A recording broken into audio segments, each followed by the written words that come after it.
And that'll send the notification out to everybody. And then we'll throw this one up.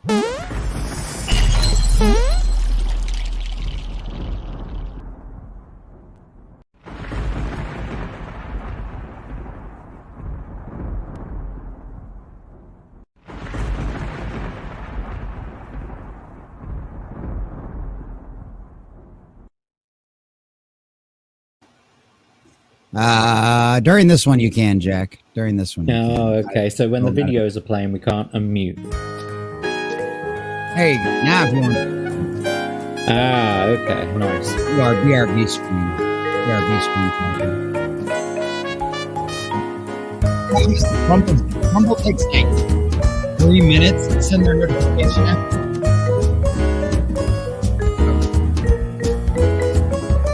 That music is interfering with your mic. Oh, is it? Okay. That's better? No, it's really loud music in comparison to you. It's just drowning you out completely. Oh, I guess I'll have to turn this down at some point. I can't do it manually, unfortunately.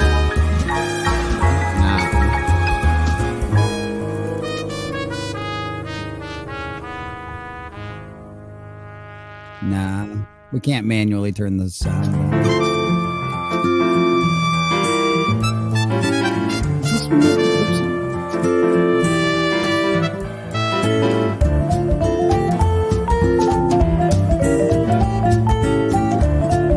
I didn't hear this for like a half hour straight while you walked away from your screen today, Jesse.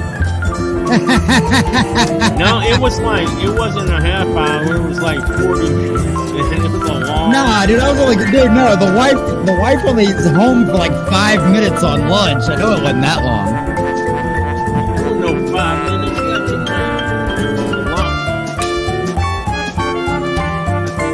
It did feel like a very long time.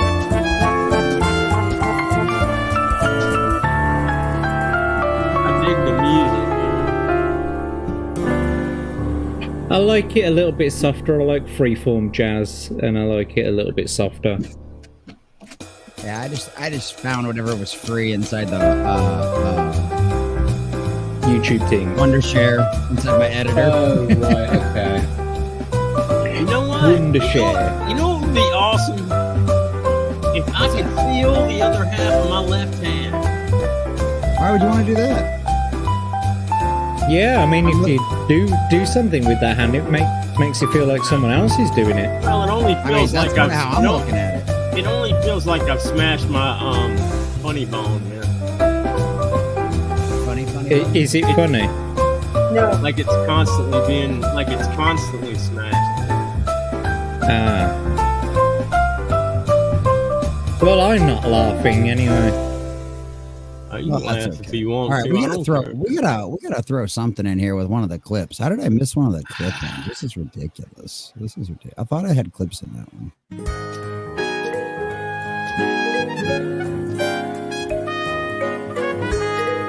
Isn't this just the same thing? No, this one should have. No, this one's got the goat in it. This one's got the stringy goat. Yeah, it's got the goat in it.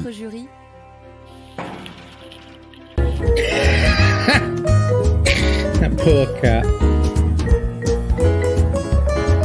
Everybody kept complaining that they were tired of seeing the swinging cat going around. Yeah. Let the past die. And then you got a good old Kylo. If you have to.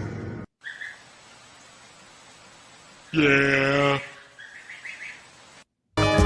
That was actually my intent behind those clips. I wanted the goat responding to him like that.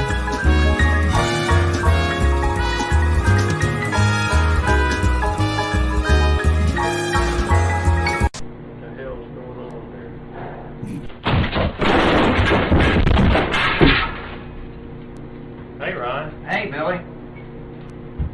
That hurt. Love that one. I fucking love that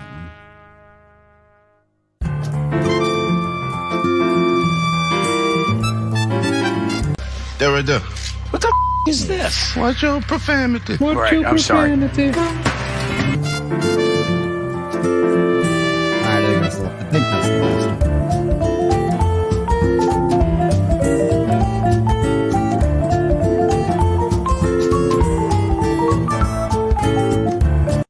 is it any wonder people are afraid of technology? Technology!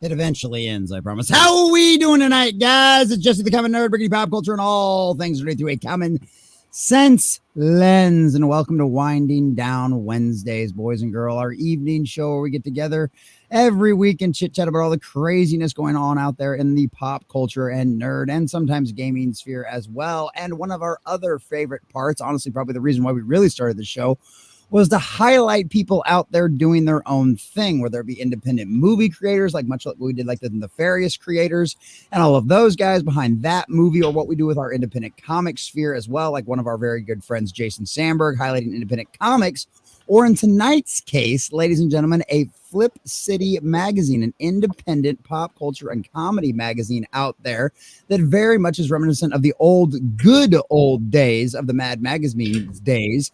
And I think that's something that's very exciting to talk about. That's definitely something the culture needs to be able to laugh at each other, be satirical about things.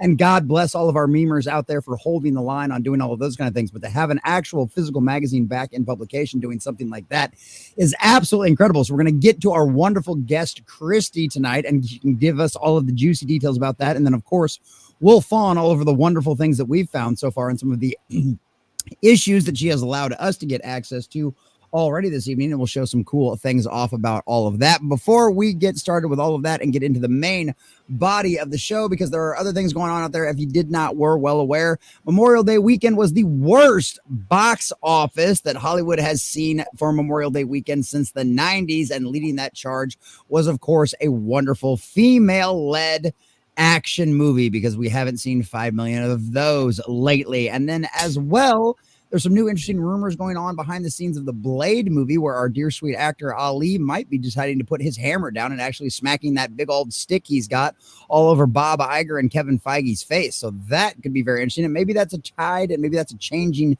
tune, maybe not necessarily inside of Marvel, but as Hollywood as a whole, is maybe some of the actors finally putting their damn foots down and going, you're not going to make me into a bastardized version of something that's actually really cool. So that could be a change of pace, and that could be something different going on. We'll see if it's actually something that goes on in the future or not. But for all of that and this and more, boys and girls, let me introduce you to my co-host that's been here since practically the very damn beginning of this Wednesday show, before it even really had a name. That is the man, the myth, the legend, our wonderful Alabama backwoods, not redneck, but he claims that he still loves the country anyway. I don't know. But either way, he's smarter than he looks. And by God, boys and girls, he's full of BS and has a bachelor's in science. What's up, Diesel? Hi, buddy. Yeah. How you doing tonight? I'm an actual genius. I believe you. Wait there. Okay, there you go. Somebody does. That's what's up. Between Jack and myself, man, we could do some stuff. We could take over at least like a house. I know, right? Or maybe a convenience store. I could see that. I could totally see you two knocking off a convenience store together. I would like 6 o'clock news, mug shots. They're gonna let Jack keep his glasses on. I want to go on an adventure with Jack, like Shaun of the Dead. Like he and I do something. Like you've got red on you. Yeah. You've got red on you. See, this is exactly why. This is Diesel in a nutshell, ladies and gentlemen. This is why we keep him around, for his Transformer knowledge and his rando thoughts that just come out of nowhere and end up in a beautiful idea for what could potentially be a great television series or movie starring none other than our favorite limey, loyalist, filthy scumbag of an ancient, immoral old person who claims he's not immortal, but nonetheless, the guy who recently had his entire world destroyed and all of his projects go down the toilet. Jack Tarlad, my dear friend, how are you recovering? I'm recovering quite well. Unfortunately, the hard drive is not recovering quite well. Fortunately, I managed to find all of the project files that created all of my assets. I actually saved all of the Adobe After Effects, Photoshop, Premiere. All the project files were saved on a completely different hard drive than the master copies of what was output. But it's just taking its time to get back into it. I'm more concerned about Diesel's hand. He's got like alien hand syndrome at the moment, where only half of his hand is working.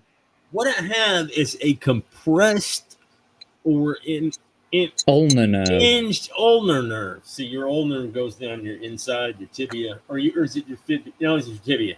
It's on the other side, and it's pretty sure it's right in my elbow that's doing that, and it's gripped that and made all this tingly, which is fun because it's been going on for a couple of weeks now, and it is also messing with the muscles in my left hand, man, almost but once they fix that, I'm thinking I might get all this stuff back. I started freaking out for a little bit because I thought it made this is me trying to put these two fingers together, man. It does this number, and I thought that might have been stroke related, but this thing could have been impacting that for a while. So if they fix it or whatnot, or if I don't take a knife and cut in there and fix it myself. God, no, don't do that. No, they have professionals. No, yes, they have professionals. Man, dude, they're not gonna. I'm not gonna get the EMG done until the 7th, man. I'm about tired of this stuff. And let me tell you something. I hope it gets better, mate. I hope it gets better. Let me tell you something. Man. Gabapentin is, I don't know what even is gabapentin, but it's bullshit, whatever it is. Yeah. It's just, here, take this. It'll do nothing. Thanks. I appreciate that. I'm glad. You're lucky. You're actually one of the lucky ones that it did nothing. I was suicidal and homicidal in less than a week. Yeah, fuck that crap. I hate gabapentin. It's garbage, man. It's bullshit. Well, I had a very similar experience listening to Joe Biden. Whoa, that was a lot of people. Gabapentin does work for some people, but you have to have the right type of pain and or neurological issues. They hand it out like it's candy because they say there's no side effects. And for some people, there are very serious side effects. Well, there you go, boys and girls. Well, speaking of things that won't give you serious side effects, which I'll gladly tell you all about hers, the lady of many hair colors, and my foot will never not ache just a little bit whenever I think about her ever again. And the woman who will gladly stroke her black pussy for you on screen and on camera, Tiny but Fierce. How are you, my dear? I love doing that to her. God, it works so well. You say it so gross, dude. You know that? I mean, seriously, man. I'm a degenerate, but good grief, you're gross, man. Jesse, you got to add a little bit of that sort of, British finesse to it. Yeah, watch how it's done. Jess, he's gonna say, show us your fanny, would you?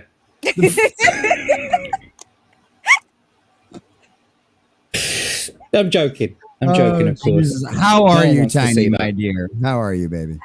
Ups and downs, but doing all right so far. Well, that's good. Ketamine didn't work yesterday, but hoping next week it'll do better. Oh, there you go. That's something then. Is MSK running you rampant? How's he treating you? He's MSK. I came up with the this best. This motherfucker gets ketamine. I came up with the best description of him while we were in Vegas. And someone heard it. He was like, that's so true. So I say he's a good guy with a good heart and diarrhea of the mouth. Mhm. Well, yeah, I mean, like I love the kid to death, but holy cow, man! You talk about somebody that's like borderline Tourette's. Like, I mean, holy cow! Like that boy is random as all get out. It's a fun ride to do one time. It's like that roller coaster that makes you pucker your butthole and pee yourself at least a little bit. It's like, okay, I did it once just so I could say I did it, and I'm like, I'm probably never gonna ride that ride again. Wait, you mean that roller I'm on with him coaster? 2 times a week, every week. That I roller know, coaster- like I'm impressed every time. I'm impressed. Well, she's used to a lot of pain, so like, That's so dealing with MSK is just like normal. It's yeah, that's not, that ain't nothing. That don't And I even will admit register. the humor and the other stuff is very different. But having grown Yeah. up with mostly guy friends, then being the only girl on my high school wrestling team, then also being around a lot of Marines, enlisted Marines, there's not much he can say that's going to fuck with me. That's a valid point. That's a really valid And then there was point. the day he actually got me pissed off to some degree, and then he nuked the whole channel because I was yelling at him. Yeah, I know. And then y'all went at it again. That was fun. That was hilarious. That was a pretty good argument. You guys I were really enjoyed sweating. listening I to was that. I was like, she's pissed, dude. I knew it was because I could hear it in the yeah, man. I could like the radio. And MSK's right anyway. But moving on.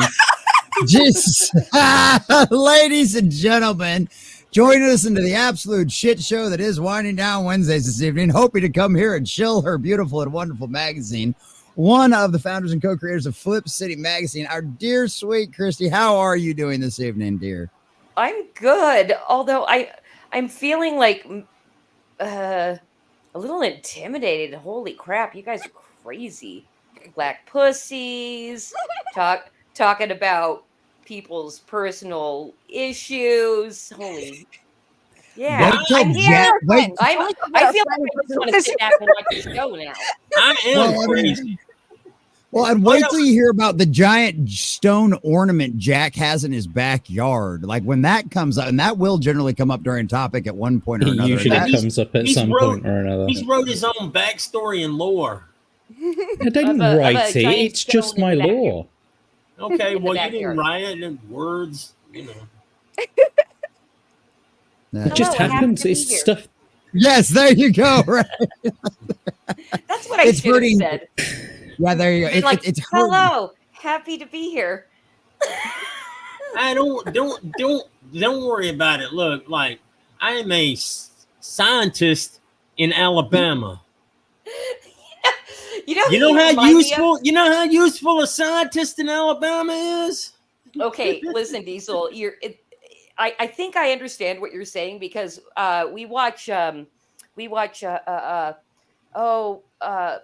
Skinwalker Ranch, and so the main scientist has your accent or close to it. And it's Oh, yeah, nobody that takes guy. that asshole Oh. seriously. Is he from Alabama too? Yeah, sure. Dude, you're a yeah. scientist. With that accent. Well, dude, and like, I don't know, ever since we found out that guy was in bed with the government, I'm like, I don't trust that scumbag. Like, I was always kind of sketchy about him to begin with. And then when he flat out comes out and admits he was working with the government the entire time, I'm like, why is he still here? Oh, that's right. He works for the government. That's why he's still on the History Channel show.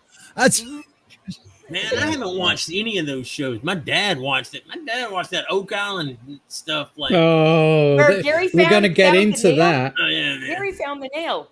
Everybody. oh, yeah, We're going to get into that because something Oh, that's yeah. contained within this beautiful yes. comic that Christy's We- got going on right now. Mwah.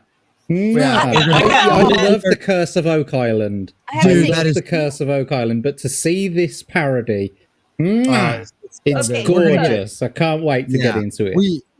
We are definitely getting into that. We're going to say hi to the chat here real quick because those are all the wonderful folks out there that show up for all this crazy endeavor actually all the time is really what it comes down to. And then, of course, we're going to get into Christy's origin story, how she got into like this kind of crazy pop culture sphere. And of course, what is the origin story to Flip City Magazine? And then we'll get into some of the cool stuff that we guys were just talking about, some of the great parodies and all of that kind of fun stuff. So let's say hi to all of you wonderful and crazy and insane folks out there in the chat.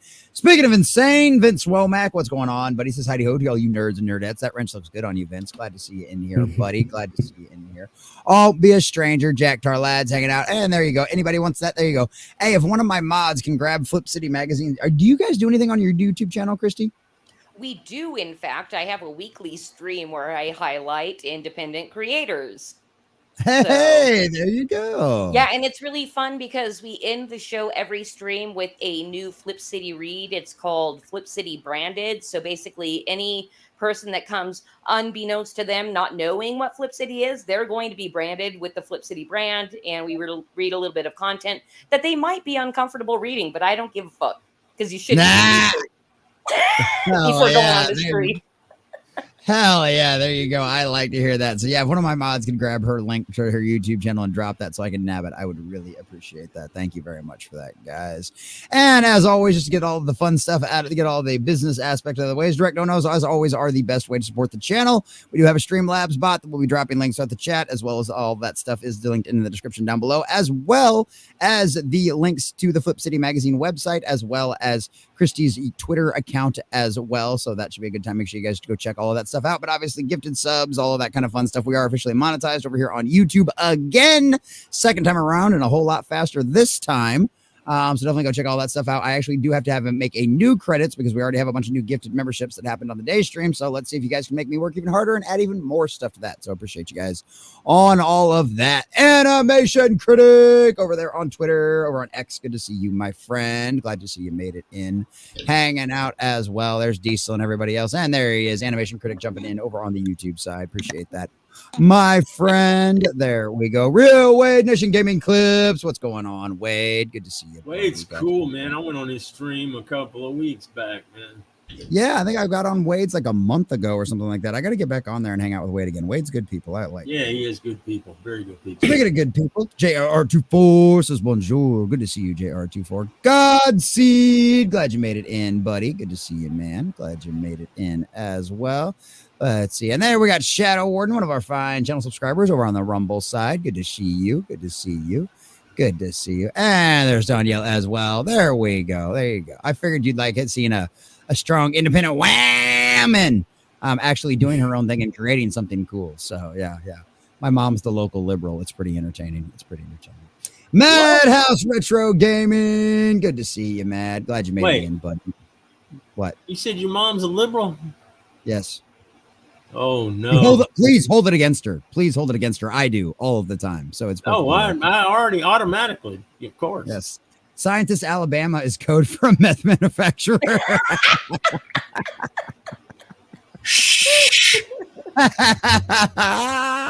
Rat me out. Don't let anybody Diesel know. Thank you, Vince. There you go. Flip City on YouTube. Thank you, brother. I appreciate that. There we go. All right, boys and girls. Well, let's get into it. It is time now to showcase our guest and let her give us, since we are a big fan, since we're like a nerd and a pop culture channel, we love our superhero origin stories out there. And honestly, considering what Flip City Magazine's trying to do out there, I'd absolutely consider them a superhero and doing the Lord's work out there. So, Christy, give us your background. How did you get into all of this crazy pop culture stuff? How did you come to producing your own magazine, like a physical magazine, in a days where almost everything's on the internet and digital nowadays? All right. So me personally, I married the right man because basically I'm the attention whore for the magazine. Nice. and proud to be, because we've published, my husband's a fucking genius. He really is. And I can relate. But he's a lucky man. Your husband was a genius too, Diesel? He married me. Okay, go on, Diesel. Take over the show again. I'm sorry. I'm sorry. Thank you. Like, it's finally my turn. Exactly. That's how you do it. Just smack him right back into his square. Smack him right back into his box. So you married the right man who's an absolute genius. Yes, I married the right man. He's an absolute genius. And I'm happy to be the one that gets to go out on streams and everywhere across the interzones and basically beat the drum and get the megaphone and all that kind of good stuff. Besides that, we have gathered a team of up to this point 35 different contributors to the magazine that are all freedom-minded, talented, hilarious as fuck people that contribute to the magazine. So, you know, my job is to go out there and have fun with you guys while having a beer. Like, I have the easiest job of them all, you know? Yeah. So yes, me personally, I married a genius. we gathered a bunch of people together and we're making the magazine. But the origin story in itself is we wanted to do something with my husband's talent because he can't be hired anywhere because he's also very autistic. So we're like, okay, what are we going to do with your talent? And we were kind of brainstorming ideas. We had the idea of creating animations and putting them out for free online to hopefully build an audience. Pardon me.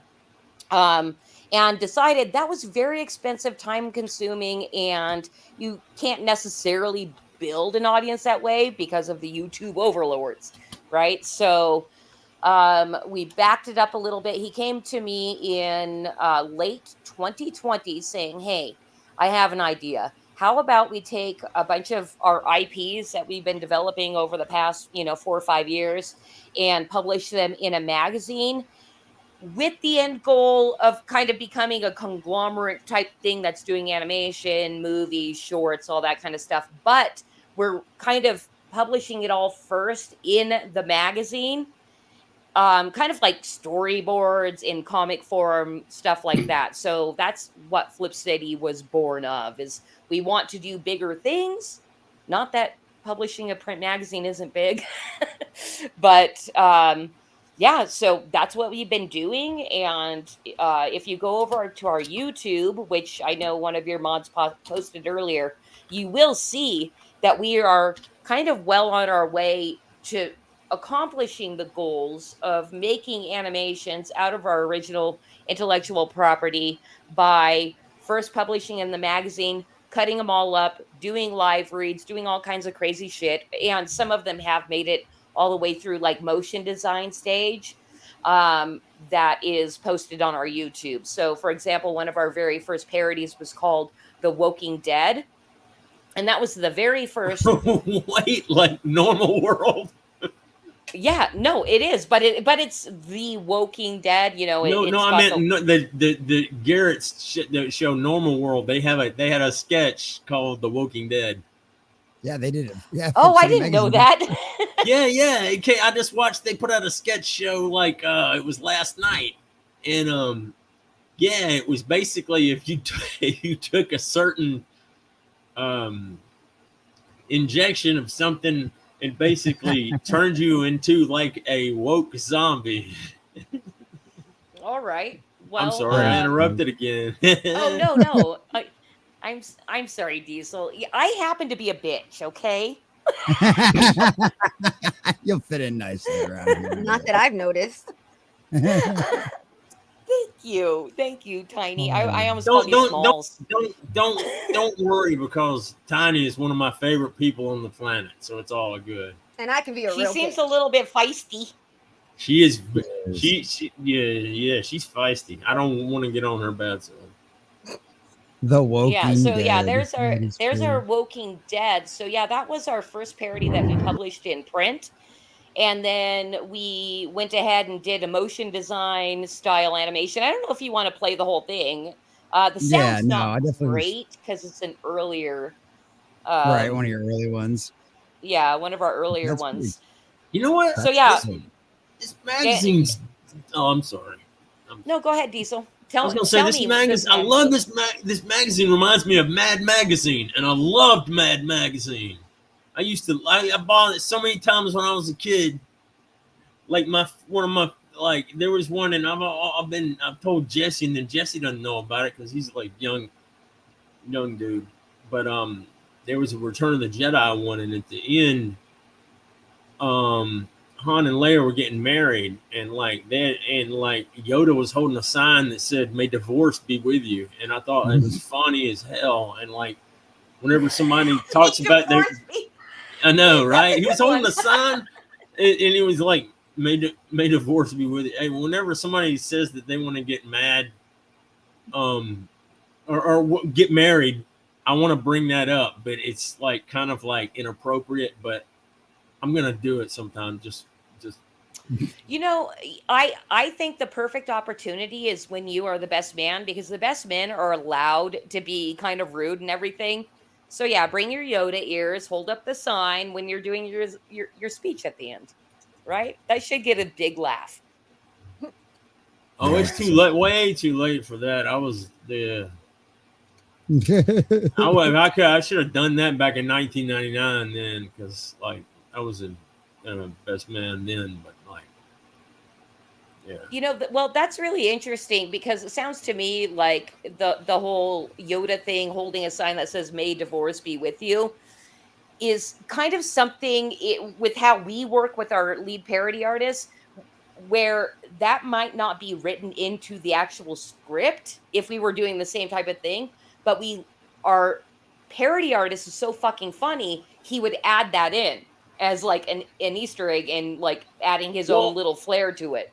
like there was they kept doing different. I can't remember all the other ones, but they kept doing. It was like a parodies of "May the Force be with you" throughout the whole like little skit or whatever, the Return of the Jedi skit, and at the end it was "May divorce be with you," which is it's funny, man. That It's a shit's good funny. joke. It's great, man. But back to Flip City and why we're so much better than Mad. Yeah, there you go. That's what I'm talking about. Yeah. Actually, so Mad, whatever. Mad is what it is. And to tell you the truth, Flip City is not mad. We do parallel what they're doing. They basically drop the torch as far as it goes as making cutting real satire decades ago. Really, truly decades ago, they dropped that torch. They started getting softer and softer because they wanted to build their audience. They didn't want to offend anybody. We want more money. We want more money. That kind of is the antithesis to what Flip City is doing. We kind of challenge we challenge our own readers to like don't cancel us. And well, actually, what I was wanting to say earlier, really it's kind of not like the best business plan, but it keeps the magazine fresh and very funny. yeah, you are very, very funny. I wanted to say that earlier was like I was unbelievably shocked by the amount of legitimate humor and witticism that was in the magazine. Like you just don't get that anymore very much, and that you had multiple artists and writers who could do that was just really, really impressive, and it made going through it just so much more of a joy. I'm so happy you found joy in it. I mean, that really is our end goal, is to just bring laughter back, because we're living, I'm sure you all can agree, we're living in a highly humorless age. And and that crosses left and right. There's no bounds to the humorlessness. So it's mostly on the left though. Them some unfunny, no humor having bitches. Well, you're not publishing a magazine that's kind of targeted at the right. So we kind of know how humorless the right can be too. Yeah, there's a lot of sorry those to guys tell out you. there. Yeah, a lot of those guys are like seriously stuffy, and that's the problem. That's why so many people are like stuck in the middle of things, because it's like that's why you have so many people call themselves politically homeless now, is because it's like you want to have a good time and you want to be able to laugh and that's like, it's one of those things. It's like even when I was in high school, I used to, like, before I understood what a libertarian was, I used to always call myself like a liberal Republican, because I was like, I believe in limited government, but I also want to be able to smoke pot. It's like leave people alone with their plants. You know what I mean? It's like, it's a damn plant. Like, leave that shit alone. I always thought that was so dumb.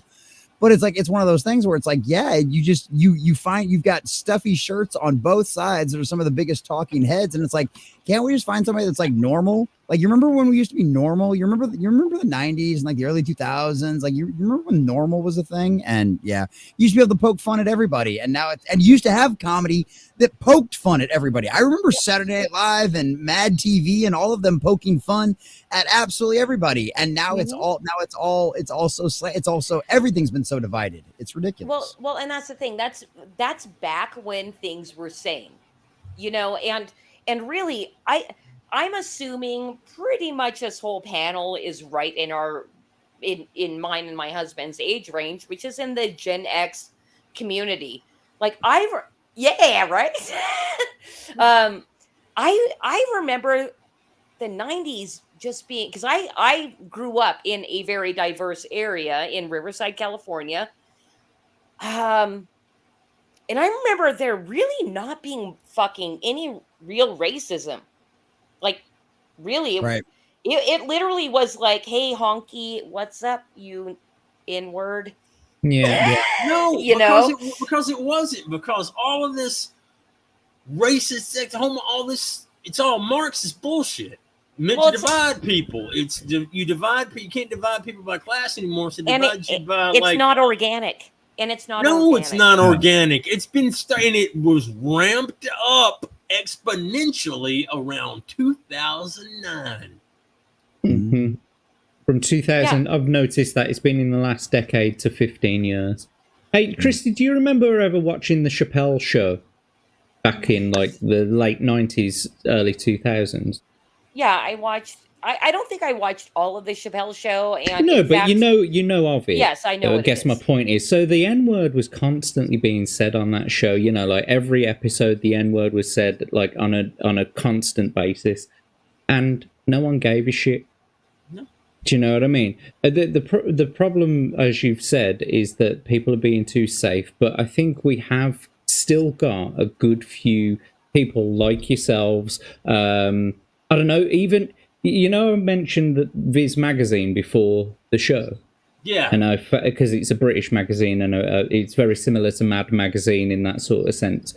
Even they have gone a little more sort of like safe, and usually they're really risque. They were like one of the most risque things, but you've still got like a few people in mainstream comedy, like you know, like Ricky Gervais. Obviously, he's a big one. Who was I thinking of now? Liam Neeson. God. Well, Roseanne Barr. Roseanne Barr is still Roseanne Barr, yeah, rather edgy. Yeah. But this Yeah, is the thing they're trying. What they're saying is like Dave Landau as well. He's another one who's keeping that sort of thing alive. Doug Stanhope. None of these people are giving into that like idea of you need to be safe. If you're gonna be a comedian, you've got to risk offending people. If you're gonna change ideas, you've got to risk offending people. Not everyone's gonna be into your ideas. Not everyone's gonna be into your ideals, and not everyone finds the things funny that you find funny, and that's absolutely fine. Yeah. But you don't if it's in your head. And you think it's funny, it's got to come out your mouth. And that's as simple as that. Stop being so reasonable, you asshole bigot. The thing is, I'm sorry, it's my red coat ways. What can I say? And you know, Gen Bloody X filthy loyalist. Gen X is like, we see this stuff, these little snowflakes in words of violence and all this stuff, and I'm just like, fucking pussies, man. These motherfuckers. Having the sticks and stones may break my bones. Words will never hurt me, you bitches. You know, it's kind of crazy because I often think about how giant my own balls are, and I don't want balls, right? But I'm like, compared to you, I have giant, hairy ass, stinky balls and taint. Like, ew, gross. Gross, you weirdos, making me have giant balls and taint. Like Jupiter-sized balls? No, they're giant. They're giant. In comparison to theirs, in comparison, but like they made me have them. I hate them for that. Well, and that's the problem is it's like they forced so many other people to have to do the jobs that they were always supposed to do. You know, it's like we talk about in the news media and stuff like that. It's like, why do people go to YouTubers now for their news? Why do they go to them for their reviews? Because they can't trust the legacy media anymore. And whether that be legacy comedy or whether that be legacy news, you just simply can't trust them anymore. You know, they've all got an agenda. You know, they're all the same talking points. And, you know, because they're access media, because they're the first one to get early reviews and early access to movies and video games and specials and everything else. It's like, well, we know you're going to have your issues. You're going to be tainted to a certain degree because we know, because we have people in our sphere now that have flat out said, yeah, the reason we don't do that stuff for Disney anymore, the reason we don't get early access is because we were being honest about things. And if you don't shill for them, if you don't kiss their ass, you lose access. So it's like, and now with enough of those stories in the cultural zeitgeist, it's like, yeah, nobody's going to trust you assholes anymore. And you did it to yourselves. Yeah. Well, I mean, and that's why you see a giant movement towards God. I I I I can only imagine the percentage of people. I don't know if there's been a study out there of how many people have moved from legacy media to pretty much exclusively online true independent media, but I can only imagine it's only I would think only maybe 20% of the general population still trusts and watches legacy media. I mean, do you guys have any thoughts about that? Oh, Well, I I mean, do. Yeah. if you look at the ratings of of a lot of these news organizations and stuff like that, all you have to do is look at the ratings compared to what it was 10 years ago. Well, those people didn't just disappear. They had to have gone somewhere. Jack, go ahead. Well, I mean, me personally, I think that there are a lot more people who trust legacy media than 20% at least. I mean, my parents, they're normies in comparison. Do you know what I mean? Even they still watch the BBC and believe what is going on the TV, that sort of thing. So I know that regular, ordinary people who are out there who are not on the sort of internet sphere, you know, they're not into this. There are lots of them out there. I am not one of them personally. I am exactly what you said, you know, like the sort of exclusively on my online media, Rumble, YouTube. I don't watch any TV. I don't subscribe to Disney Plus or Netflix or anything like that. I've got none of it. I download things when I need them, and I can watch whatever else I want on YouTube. In fact, like Jesse and you know, like the Friday Night Tights crew, we are the people who are becoming the new wave celebrities. Do you know what I mean? Legacy media is dying out, and it will die. It will die out eventually. But right now, I still think that there are a lot of people who believe in the legacy media. Just look at how many people took the vaccine. That should be enough to tell How you. how many people did take the vaccine? Like I find It was over 80% of the world's population. Oh, pew. I know. But also that was I'm assuming you're talking about first dose. Yeah. Yes. Right. Yeah, because that's all they can confirm on that one. Yeah. As far as those who went back for everything else, yeah, the numbers were significantly lower. But Vince, I think, has got a good little factoid here for this, since this conversation, since we're talking about that. CNN has lost 24% of its viewership over the last year. I got can I raise? Is it about what we're talking about right now? Yes, Diesel, go ahead. Thank you. Every it's like CNN loses 24%. CNN has lost 350% of their viewership. How is this possible? I'm just like, when they're like, they lost 24% of their viewership, I'm like, they've been doing that for years. That eventually equals 100%, doesn't it? I have something that I think probably plays into the statistic, and it has to do with actual circulation of a magazine, because you can so let's think of how CNN was always playing in airports, and like they took all these contracts, right? So they get to estimate viewership from every one of those contracts, right? So they're like, oh, this many people walk through the airport, so that's viewership, blah, blah, blah, blah, blah, blah, blah. So that is how they're able to lose 500, 600% of their viewership, is when that shit gets taken out of airports or coffee shops or things like that, because it's kind of the same type of thing with circulation in a magazine. It's not necessarily every magazine you sent out. It depends on how many magazines you sent out to like a certain amount of waiting rooms. Then you got to say, oh, 20 people saw this magazine, man, you know, because you're estimating at that point. Man, my parents don't watch any of that. My parents don't watch that legacy stuff. Man, I'm like, when I get talk to my mom, I start telling her all this Alex Jones shit, man, you know. I love it. Well, I mean, like, I think the point that I was going to make was simply the fact that those viewers have to go somewhere. You know what I mean? Whatever percentage the airports and all that kind of stuff account for and all that kind of stuff. We know that even the people that sat down and watched it on their home television because they were intending to, we know that a lot of those people have tuned out as well. They had to go somewhere. They didn't stop becoming news consumers. They didn't, it was the same thing with Hollywood and everything else. It's like these people didn't stop becoming entertainment consumers. They just found somewhere else to go. And like they've talked about that. There's been several articles written with the legacy media talking about how, YouTube, if Nielsen ratings and if Samba measured YouTube the same way they measure streamings, it wouldn't even be close. I mean, we dominate far beyond as far as the streaming wars are concerned. It's like I think they was like 50% is like YouTube of like all the consumers of like millennials and Gen Z and below. Like nobody's watching the legacy stuff anymore.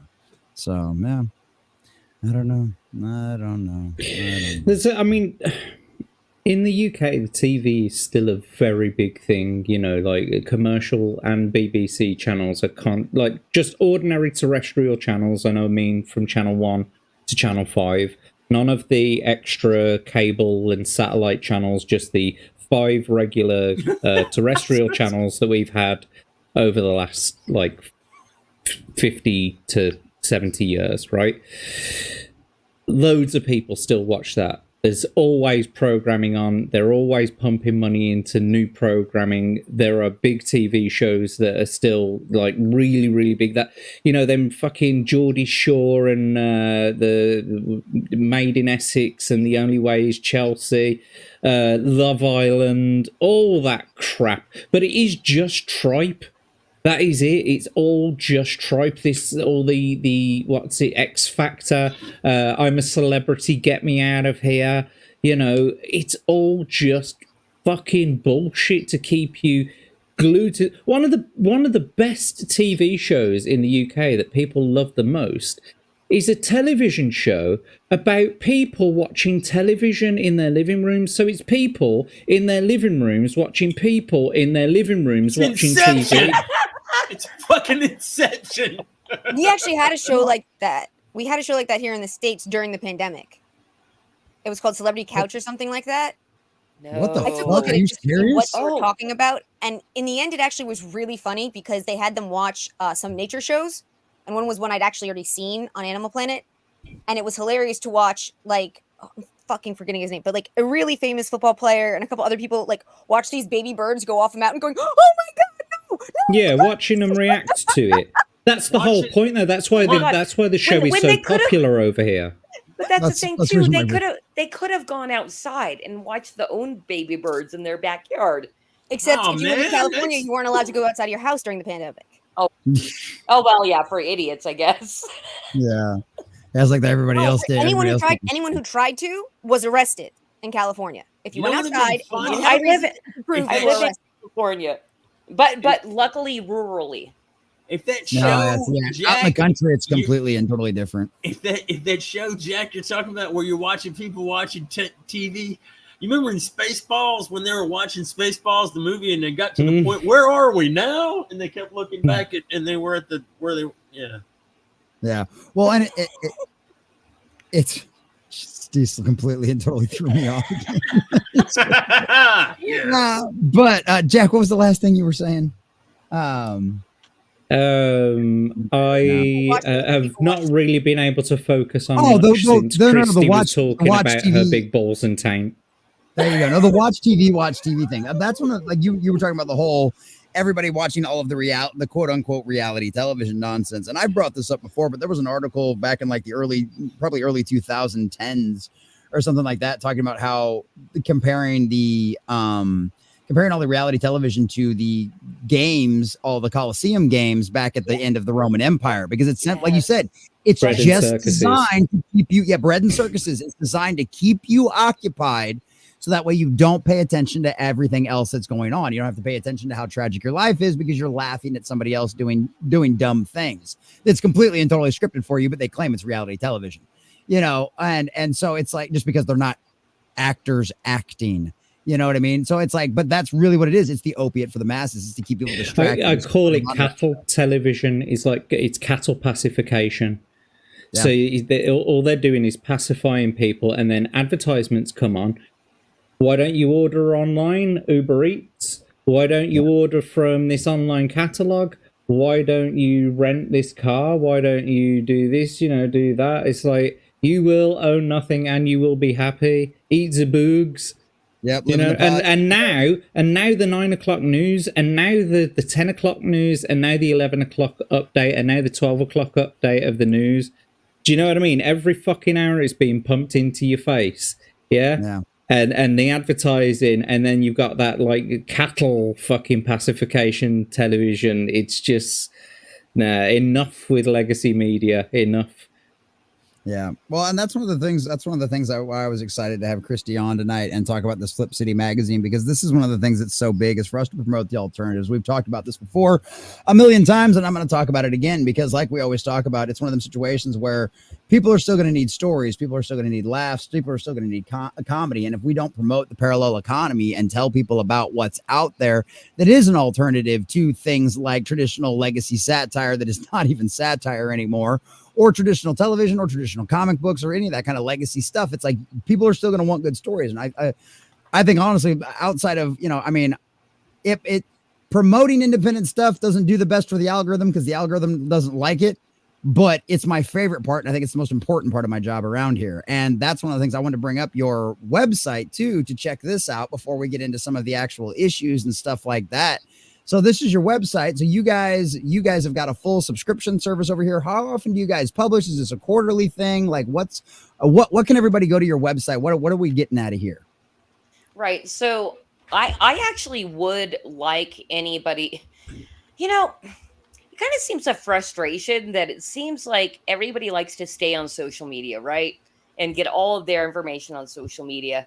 I urge anybody, if you think something looks interesting, go look at the website. I'm constantly digging the best information from websites for whatever reason, for my own purposes are, like finding the best artists or streams, all that kind of stuff is looking at their website, because that's where you're going to find everything.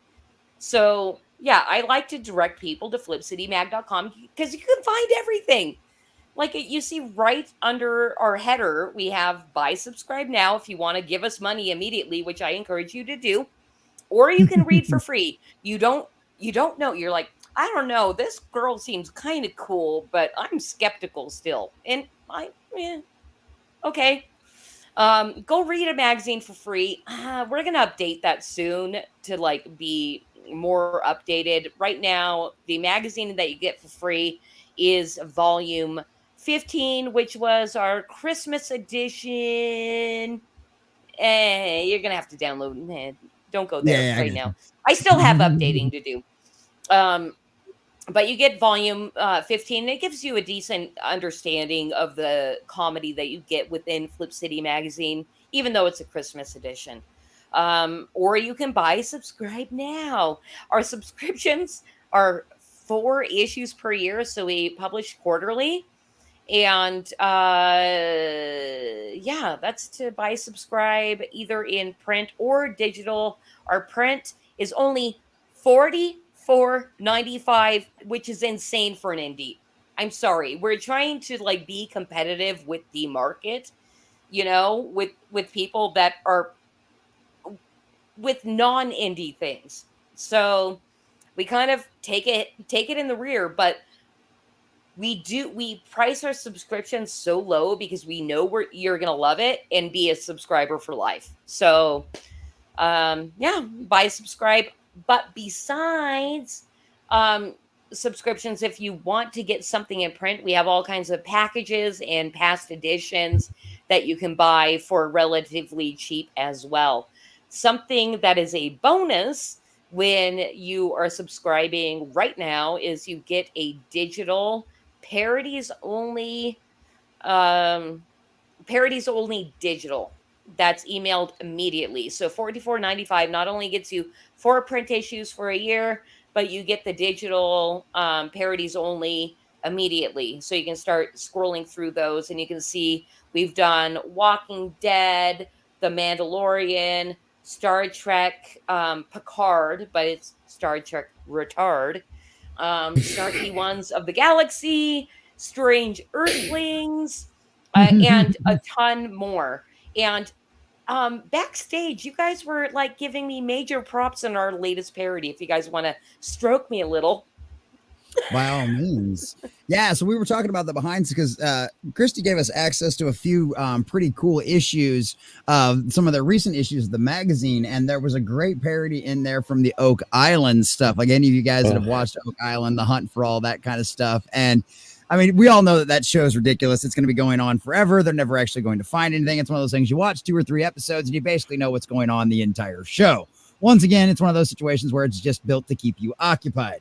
And so one of the parodies that they did in their latest was absolutely making fun of that, making jokes about about how they're all excited when they find a nail. And they even make a joke how it actually turns out they're actually just in a giant landfill. And it's just, yeah, I love the landfill. I love how they've only got the one forklift operator too. And everybody's like, I hope he doesn't die because nobody else knows how to operate that thing. And it's just like, yeah, because like that's always like if you've ever watched any episodes of that show, that's always the dumb shit that happens like that. They'll have one drill. They only brought one drill bit, even though they're giant. They're going to drill through titanium, and they only brought one drill bit to the entire island, and they have to wait a month to get the next one. So stick around, boys and girls, for the next episode. You know, it's like that shit all the time, and it was fucking great. Go ahead, Jack. My favorite line out of that was where he's turning around and he's saying, today we're drilling through like 50 foot of sheer bedrock because our ground penetrating radar has found a cavity. It's like that is in every fucking show, and it's like you're drilling into bedrock, dude. What do you think you're gonna find? There are no caverns down there. Dude, the one episode I saw, they were talking about a cavity. That was like 4 years ago. I gotta say, this shiny silver thing that I can see, that our camera can see on the side of the wall there. What, you mean that fucking bubble? That shiny thing, that bubble that you can see on the side of the cave wall there. Yeah, that's all it is. No, it looks like something silver. It's a bubble. That's what it is. That's what you're looking at. You're trying to squeeze entertainment out of a bubble, mate. And it was a cliffhanger. That was a season cliffhanger. Okay, I can't tell you how pleased I am to hear live that these jokes are landing because we literally, my husband and myself, we're fucking dying laughing at this shit, like both by watching the show and then, parodying it. And it's like, I'm not sure how many people are going to get these jokes. So it feels so good to have that feedback that you got it. I think the beauty of the magazine is because it's a compilation of many different parodies. Maybe not everybody's going to get every reference. Maybe not like a lot of English people who watch Family Guy didn't understand what a lot of the references and sort of side sketches were because they were never Americanized. They never grew up in America, so they didn't get the references. I grew up in Canada a little bit, so I kind of got a lot of those Americanisms. My dad's second wife was an American from New York. So I was exposed at an early age to those Americanisms. So when Family Guy came out, I already knew a lot of those Americanisms. But I guess my point is with your comic, that even because there's so much in it, because there's so many different parodies, maybe not everybody will get like the Oak Island one. Maybe there's not many people who watched Oak Island. I think there is, but I watch it. I fucking love it. But there's more in there as well. That British police officer one as well. Americans might not get that, or Canadians might not get that, or I don't know. I laughed my ass off. I get it, and it was brilliant. That English police officer one, that was brilliant, and that last scene as well, where they're both in the back of the van. That is, dude. That was the chef's kiss. Oh, that was the chef's kiss.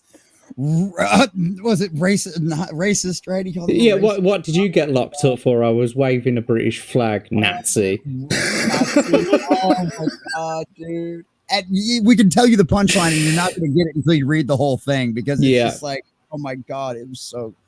Yeah, it was. Those were really well done. Oh my God. I've really Yeah. enjoyed reading through this entire thing, this entire magazine that we've got our hands on. We're gonna see some of it in a minute, aren't we? Anyway.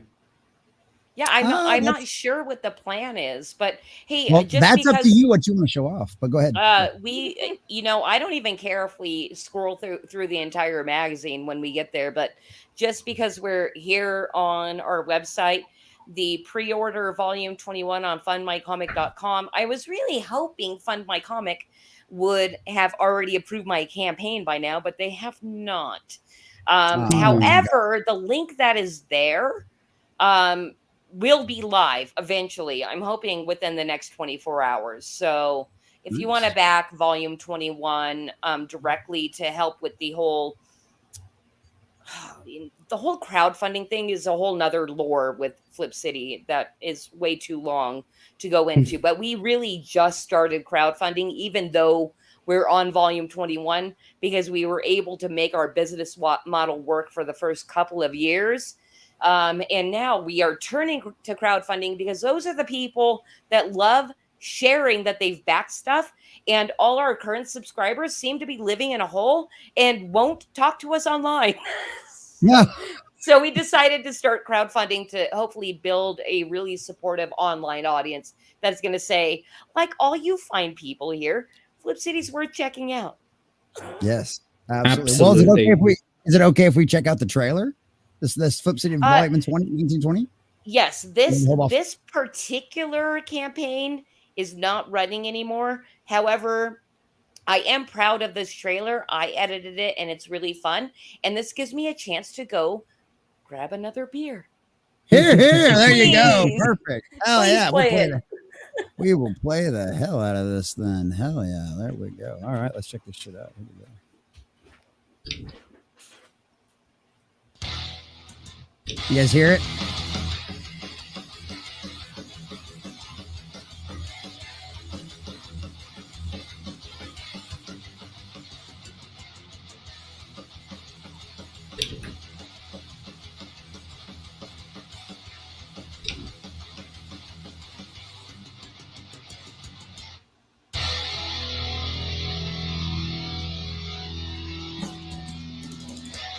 Flip City Magazine is just really pulling out all the stops, man. Your guys' production value of this magazine has gone insane. I mean, look at that. I mean, I remember when you guys, it was black and white. Even when it was black and white, I thought your quality was great. But damn, they just really stepping it up a notch. Look at this. James Corbett, boys. James Corbett. Genuinely cutting, but also funny and obviously just chaotic and very fun. I love Flip City. It has brought new types of badassery and integrity to the print medium.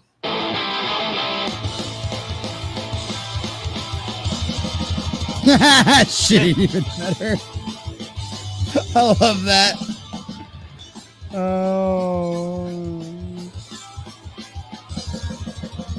Mad Magazine on steroids. That's great.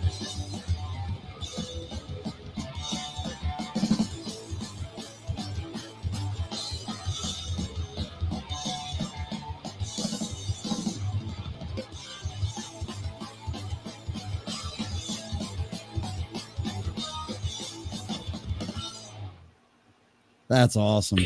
Who did you get to do the music for the trailer? Actually, that is just Pond 5 music. Okay. If you don't You know got what Pond 5 is. Salty Cracker to promote your book, man. Oh That's man, dope. Salty Cracker actually, and I've got to give a major shout out for anybody that happens to be out there that is Salty Army. Salty Army have been our most loyal subscribers, and Salty, I have a claim to fame here. So we kind of caught Salty Cracker at his rise, like as he's getting more and more people to watch his show. And I talked to Mrs. Salty, who handles basically all the business, and said, "Hey, can we sponsor your show?" And she's like, "We don't take sponsorships. We just do super chats, and you say your thing." So I sent a huge super chat, like one of the biggest they got like back then. And so Salty said really, really nice things, but he does really love us, by the way. It's not just because we paid him. And it was like, check this out. This is really cool. And then he got a magazine in his hand, and he was like, there was a few times where he ranted for like 5 minutes about Flip City magazine and the importance of like supporting counterculture and print media and all this stuff, and did really, really good for us. So like we had huge sales for a few months, like when Salty just discovered us and fucking was like, yes, Flip City, do this. And since then, those 3 months of like really, really great support have carried us over every year in those 3 months because they're renewing subscriptions. And these people are like, fuck yes, I still love Flip City. There's a huge amount of Salty Army that still hasn't tried us out because, things happen and like you don't talk about us as much. However, every time, and he's the only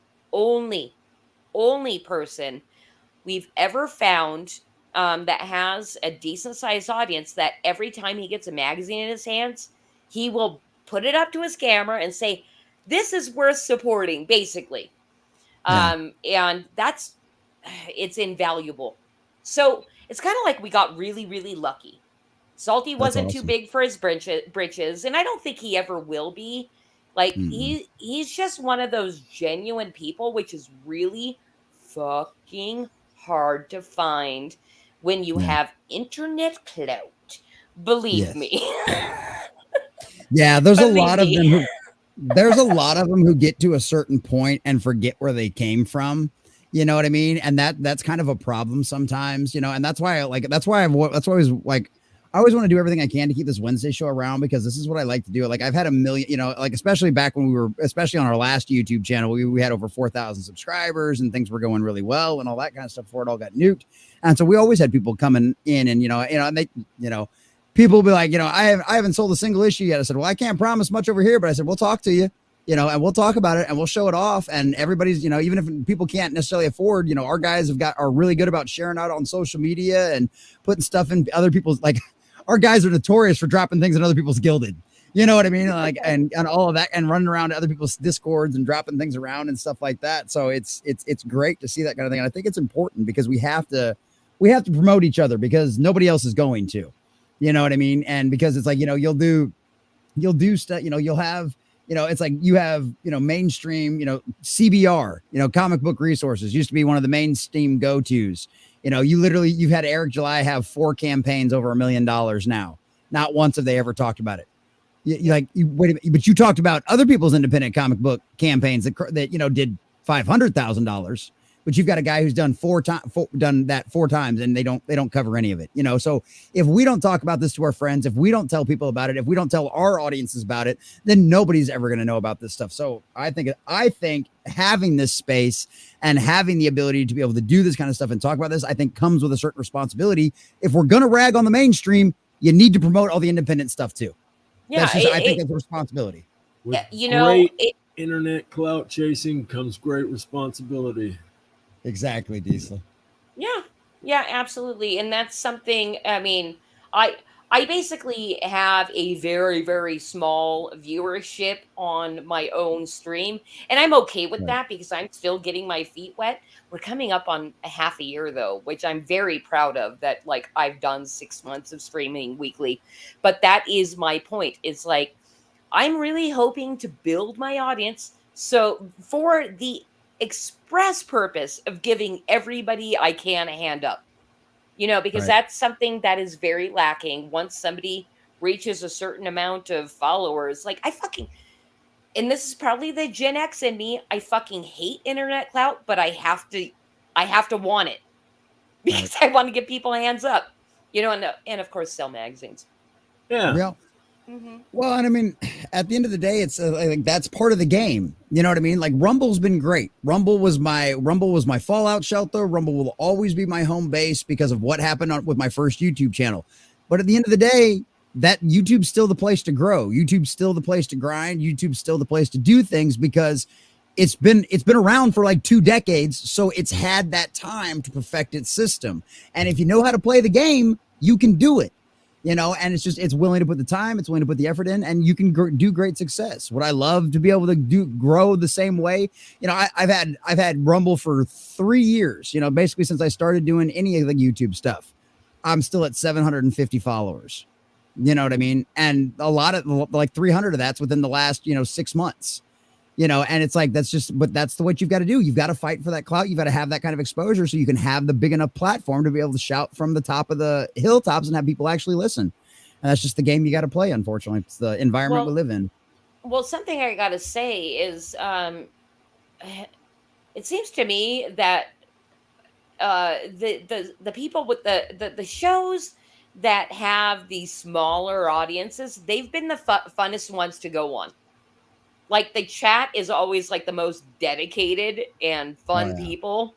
And you actually get to interact with them. When you have a huge stream, you can only interact with a couple, and normally it's only the people who can super chat. Right. Good point. But hey, I'm not going to say no to super chats once I get monetized. Well, I wasn't saying people can super chat. Please, super chat. I'm just saying that when you have a chat that's smaller, because your channel's smaller, you can interact with more of them more individually. Right. That was all I was trying to say. And that's one of the reasons why I like doing my Monday through Friday at 11 a.m. show, because it's just me, right? Like, and everybody knows that. Like, that's kind of the purpose of that show, is for me to give me more time to interact with my chat and talk about the things that were going on. Like I tell people, I said, if you come watch my live streams, if you want your comments read live on these articles, on these videos that I'm doing, because that's the time to do that, but when you have panel shows, and especially, one of the things that I love about Gary, this is one of the reasons, and this is something that I've, that Geeks and Gamers does it too. Geeks and Gamers normally tries to power through all of their super chats for the end show. There's a lot of the big guys out there that don't do that. And that I think is really shitty. If somebody's going to spend the time to give you money and take part of that, you better spend the time to read that off. Even if you have to do a square up, even if you have to do a special stream to do it, you should always do something like that. And at least, if nothing else, there's always that kind of stuff. And I will always appreciate that kind of stuff, at least. So, there he is. I was flipping through that one earlier today. Yeah, it was very nice. We were able to get Gary on our show.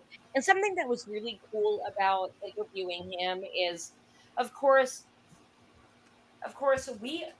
we are choosing our interview subjects based on, hey, are you going to help us promote the magazine? And it was Gary. No, I can't say that, because a couple of our other interview subjects did it without asking. But Gary, we had no previous relationship with until we interviewed him for the magazine. And at the end of the interview, he's like, hey, I'm going to be pushing you guys out like right away and let people know that you interviewed me, blah, blah, blah, blah, blah, blah, blah. And I'm like, okay, really cool, because plenty of people don't even offer that. I have to ask, like, hey, will you at least tell your audience that I'm in print? Oh, he's a straight shooter, man. He's recovering. Almost all the FNT guys. It's why they have such loyal followers, is because they don't fuck with their fans. They appreciate their fans. They're constantly saying, like, I was at the FNT meetup in Vegas, and it was really funny how many people were like, thank you so much. And things are going, no, thank you. You're the ones who make it possible that we do this for a living. We get to have fun and be retarded with our friends for a living because you care. So thank you. Yeah. And they were all saying stuff like that there. They were all constantly, I think Disper was actually like shocked how many people wanted to meet him. He always had like a circle of people around him, and he kind of, if he wasn't having a straight conversation with someone at that moment, he kind of looks a little nervous, like, why do all these people seem to want to meet me?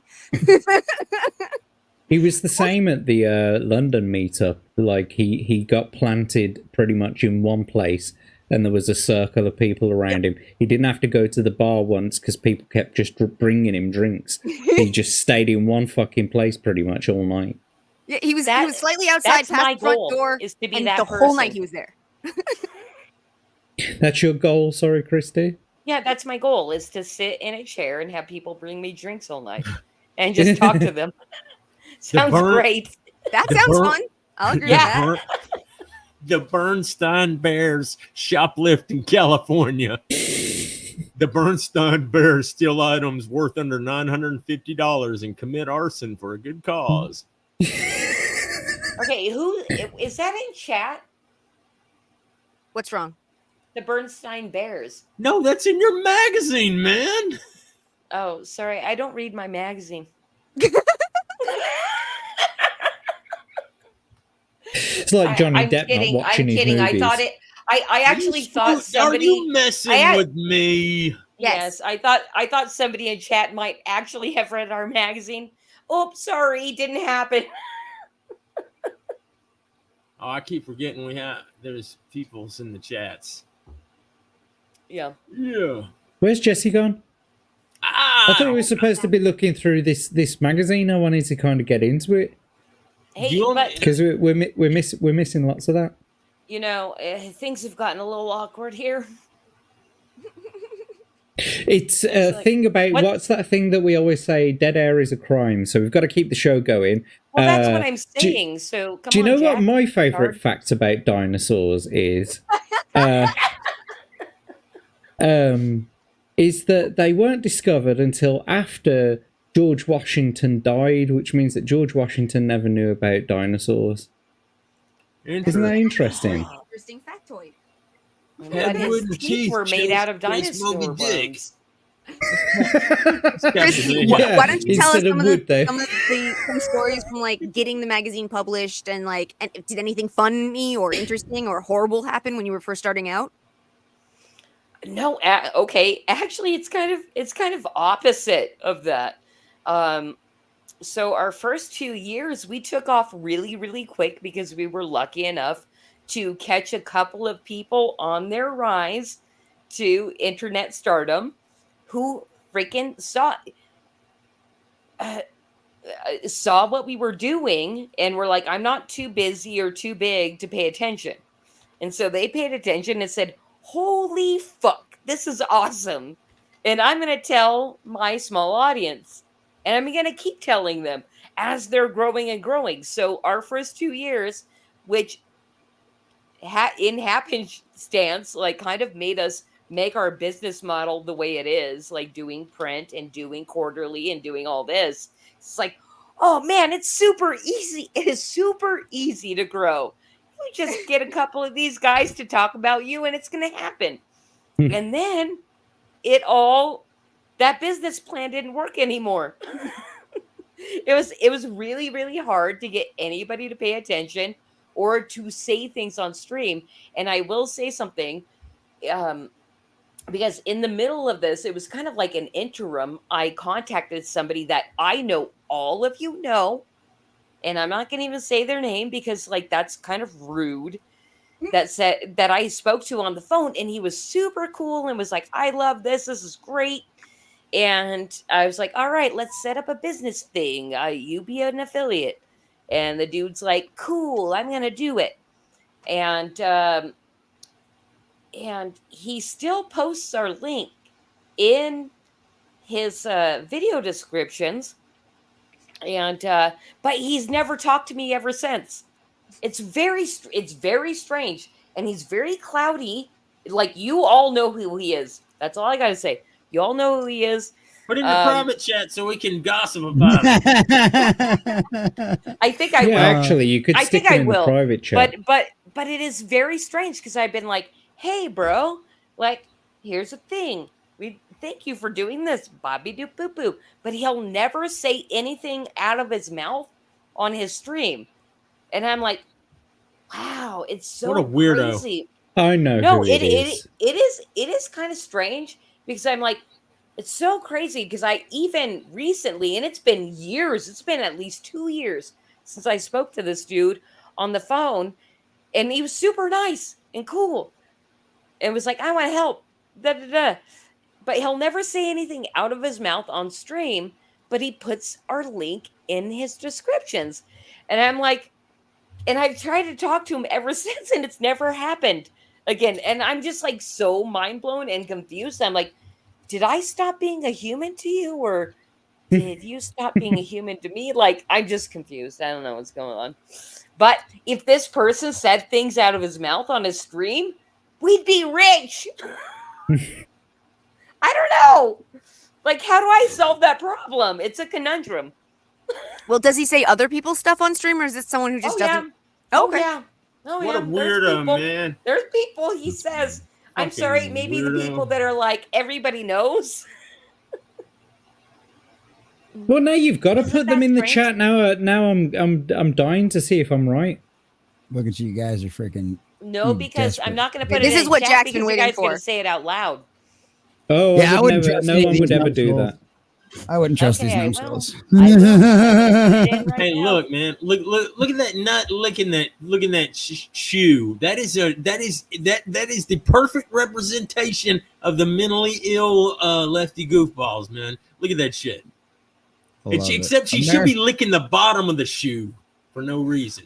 I love that. I love the little tagline below this too. Flip City, America's last laugh. Like That is our tag.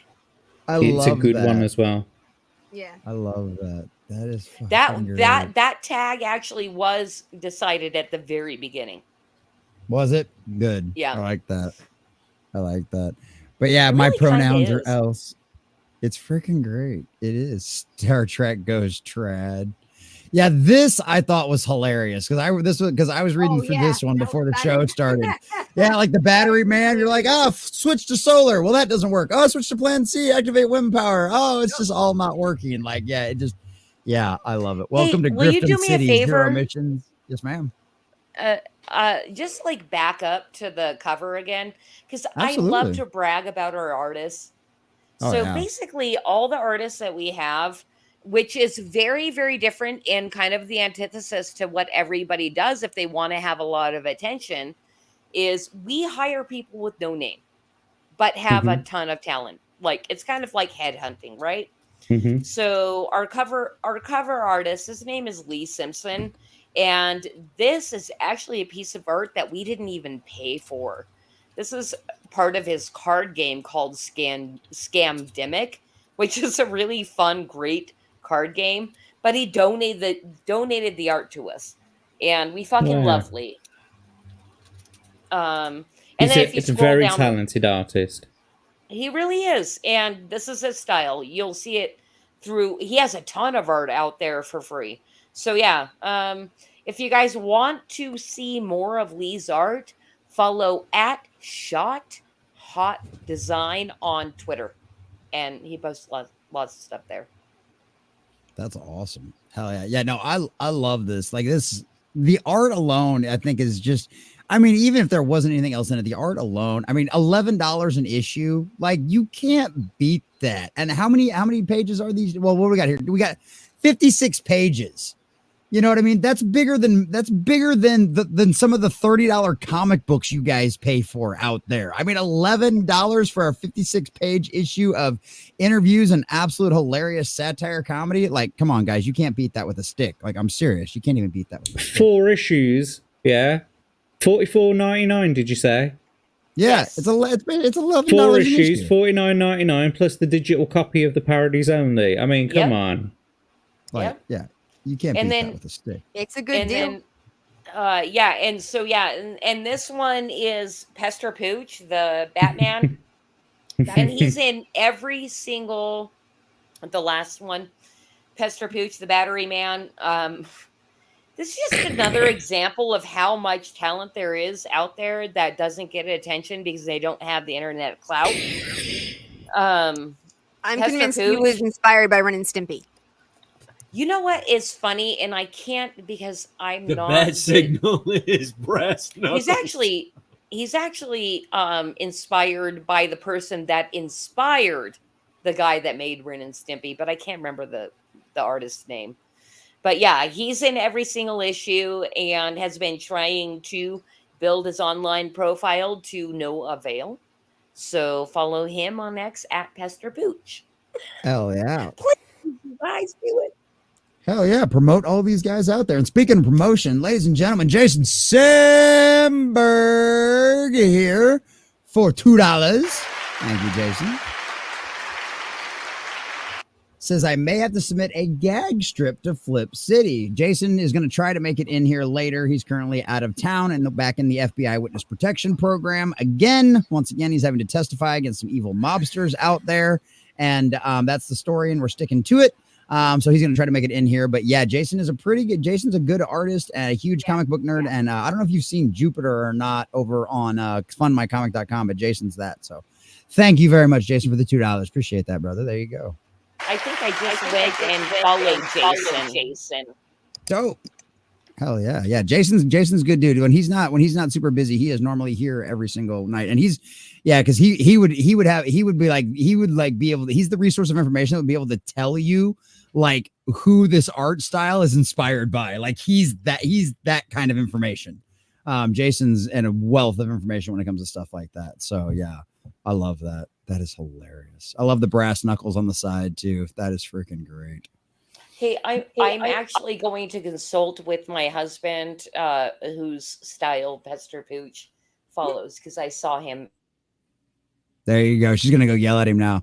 But we can go down here and check this out. Typical magazine, got your wonderful little, your regular little telling you where all the articles are, what everything is, your perfect little, all of that kind of stuff. So I love the pictures we've got here. Like, it's just, this is freaking great. Cause I haven't read through this entire one yet. I was flipping through it as fast as I could. We try to satisfy all flavors of like comedic taste. I personally love something that my husband recently started doing in the last couple of issues is we publish a miniature magazine within the magazine. If you see that guy with the MS-13 on his head, right, that is our guide to new immigrants. How to basically take advantage of the American system. Oh God, I love that. That is great. Holy cow. It's like the new immigrants guide to America. I forget exactly what the title is. That is, they publish so much, I can't remember everything. Well, I mean, that's understandable. I mean, this is a 56-page magazine. So, I mean, there's a lot of stuff in here. So, I mean, because I mean, like I said, I was trying to flip through a couple of them, just trying to get through some of this stuff. And there's a, like I said, this is well worth the $11 an issue that you're going to pay for a full year subscription. I mean, that's just absolutely insane. I just love this crossover though. Look at it. Ancient avians. Okay. I don't know if this interests you guys, but when I go on streams, I actually have a grab bag of gags. And if you guys want to live read Jerks of Joke Island meet Ancient Avians, we can do it. Like literally right this second. That would be hilarious. You guys down? Do you want to do it? I don't understand what's going to happen.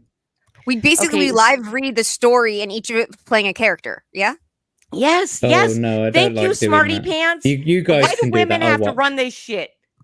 Jack's just a big crybaby. He's been a big spoil sport. Yeah, you guys can do that. I don't like doing that. Who? Oh, but we were going to have you be William Shatner. No. No. Hold on. What? There's good something stuff? on the wing. What is up, good No. stuff? Hey, what's up, good stuff? Hold on. Can you not read? That's what it is, Christy. I'd never learned to read. In 640 years of being on the planet, I never learned to read. That's what it is. That's the truth. No, it's because I'm blind. Do you know what I do? I put my What's reading glasses over the sunglasses. No way. Does that work? Even if you're blind and you can't actually see anything. Oh, well. Now I feel like the big hairy balls and things together. Don't believe a word that comes out of that man's mouth. Okay, he will straight faced make up some BS on the spot just to float up your butt, and he will not even tell you about it until it's over. That's a complete lie. He's lying. If you've ever watched any of these streams before, that has never happened a single once. Yeah, we know Jack's completely and totally honest about absolutely everything he goes over. Absolutely. Everything. everything. How do you think I became 640 years old so quickly? Bullshitting so fast. Yeah, bullshitting so fast. But yeah, since Jack's being a spoil sport, we'll just go through this though, because this is absolutely great. So any of you guys that have watched like the Jekyll Island stuff or any of the Ancient Aliens, I mean, all of this is just spot on. You know, I love this. Yeah, right. As if you wish. I'm sorry. Were any of those sentences? It's just like after, and then this once again, Jack talks about how the show. Everybody talks about how the show's on forever. Rick, after 11 years of this, all I want to find is a standing toilet. I'm tired of squatting over 4 whole Okay. Inside story about that is my husband literally 1 week ago, and this has been out in print for a little while. It's like, oh my God, Ben, who is the artist, actually drew that guy with his pants down squatting over a borehole. And I'm like, what else was he supposed to do? I just now realized it. Yes. He's like, oh, I love our artists. Oh my God, that is fucking that lump of shit that he's dropping down there is more than they will ever find in that fucking hole. Yep. Oh yeah. And William Shatner will soon find out. Oh, and then I love it. Yeah, once again, what I was talking about, like, yeah, it's the only guy who knows how to run the fucking thing. He fucking keels over. Like, I got $40 on Craig Spester. Who wants to take that action? Like, everybody's betting on who's gonna die fucking next. Like, I fucking love it. And there's always the guy with the metal detector thinking he finds something cool, thinking he finds something fucking wonderful. You know, it ends up being nothing. I think Jack would play a perfect Gary. I don't know what your problem is, Jack. Well, I for me, it's can't always read. interesting when like the big major historians are doing some field and they get like a nail. They're like, oh my God, this nail's from like 1200. I'm like, that's kind of cool. But they're like, this nail, it's from 1200. Yes. I'm a history major. I'm an anthropology minor. But even I go, wow, that is really cool. But it's like, it's cool. It's a piece of history. Can we keep going now? Like, it was a fucking nail. Like, but see, that's the problem, is that's all they ever find. That's why I know this shit. And this one was my favorite. I love this. Fucking old was Ichio Kaku, and that was no, that's the Asian guy, but I can't remember this guy's fucking name right now. I'm a brain fart. But the Ancient Alien guys, it's aliens. I'm sorry, like, do not compare Michio Kaku, one of the greatest physicists. That's what it is, planet. Giorgio. Yes, yeah. Fucking, I love the like we all like the aliens that we're all giant. We're all descended from giant chickens. Who like it, you know, like I love the ancient avians aspect, and this was my favorite. Our ancient overlords, they finally returned. I pledge my fealty. That's tonight's dinner, stupid. I fucking love it. I'm telling you, I want to do a live review with you guys. Can we just like kick Jack out? And do it anyway. But you don't have to kick me out. You could just do it. Without Jack. No. You're gonna be sit there and giggling. I'll applaud you. And I'm going to be laughing. And this, because of like Jack was talking about the stupid cliffhangers earlier. Like though, and then I love how this is like an exact throwback to the old, like when I read this part, because like, okay, so homeboy's like, screw it, I'm just gonna blow up the whole island because we're never gonna find anything. We've wasted 11 years of our lives. I got a bomb strapped to my chest. We're gonna do this. And then I love, because I literally like the old school television shows. On the next episode, will this or this or this or this happen? Tune in next to find out. I literally read that panel in that announcer voice, just like that. When I read that, because I was like, I love that's so spot on. That is just so spot on. And so, yeah, I just. My only question was, what the fuck did the cat do? Well, let's see. Did it actually explode? I don't think it did. No. Cat's fine.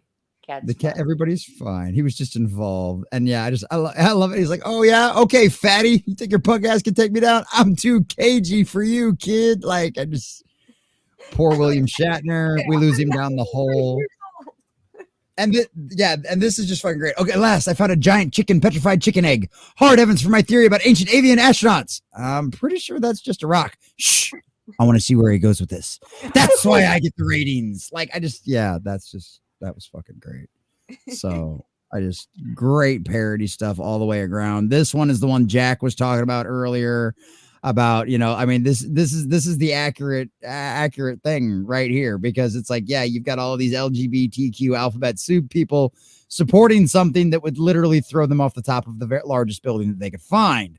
You know, and it's just like the irony is not lost on any of us actually paying attention. So yeah, holy cow.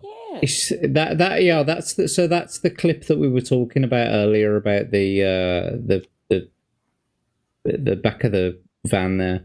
Yeah. And you can see that the leftist is like, what are you in here for? And like the patriotic bloke is like, oh, I was waving a British flag. Nazi. Because Just fucking love it. They literally can not learn.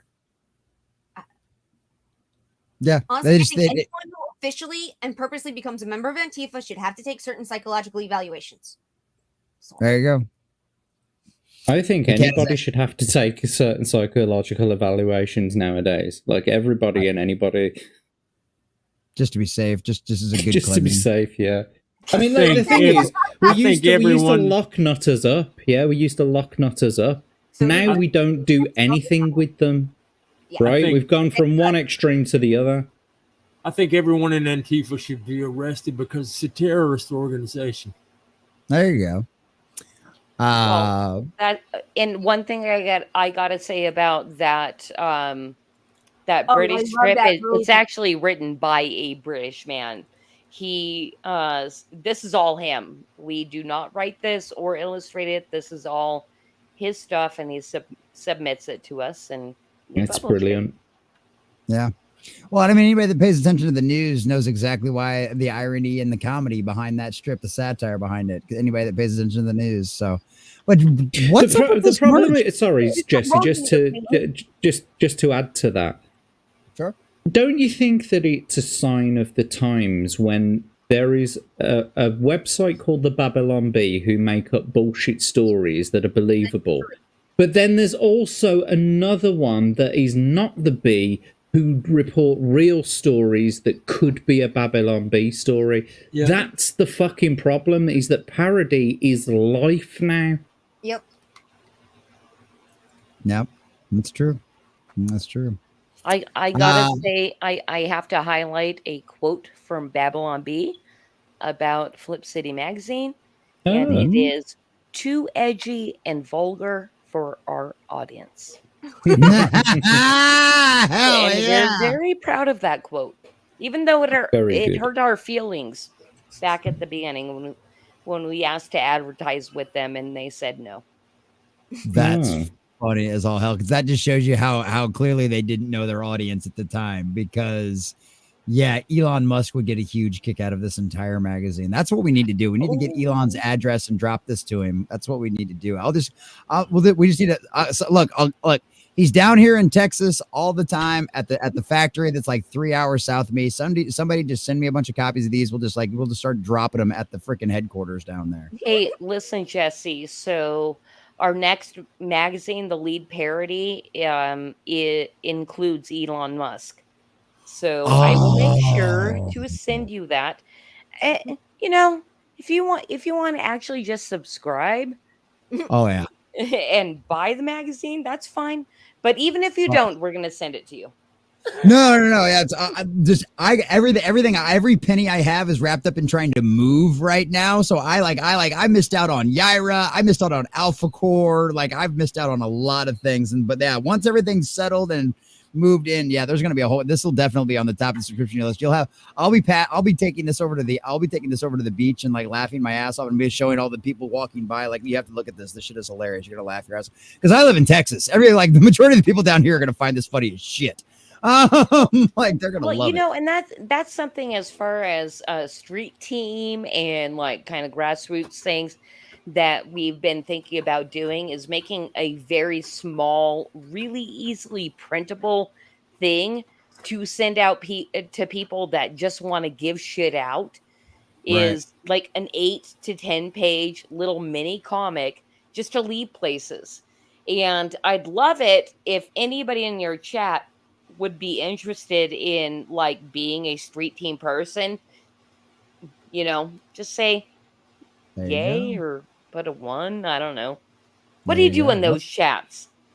I mean, I don't know. Everybody just be like, "Yay, I volunteer." You can follow her on Twitter, and you can, follow her on X. That'll work, and then you can increase Please all of do. her stuff over there. Yeah, because that would work out really well for all of that. That would be really freaking cool.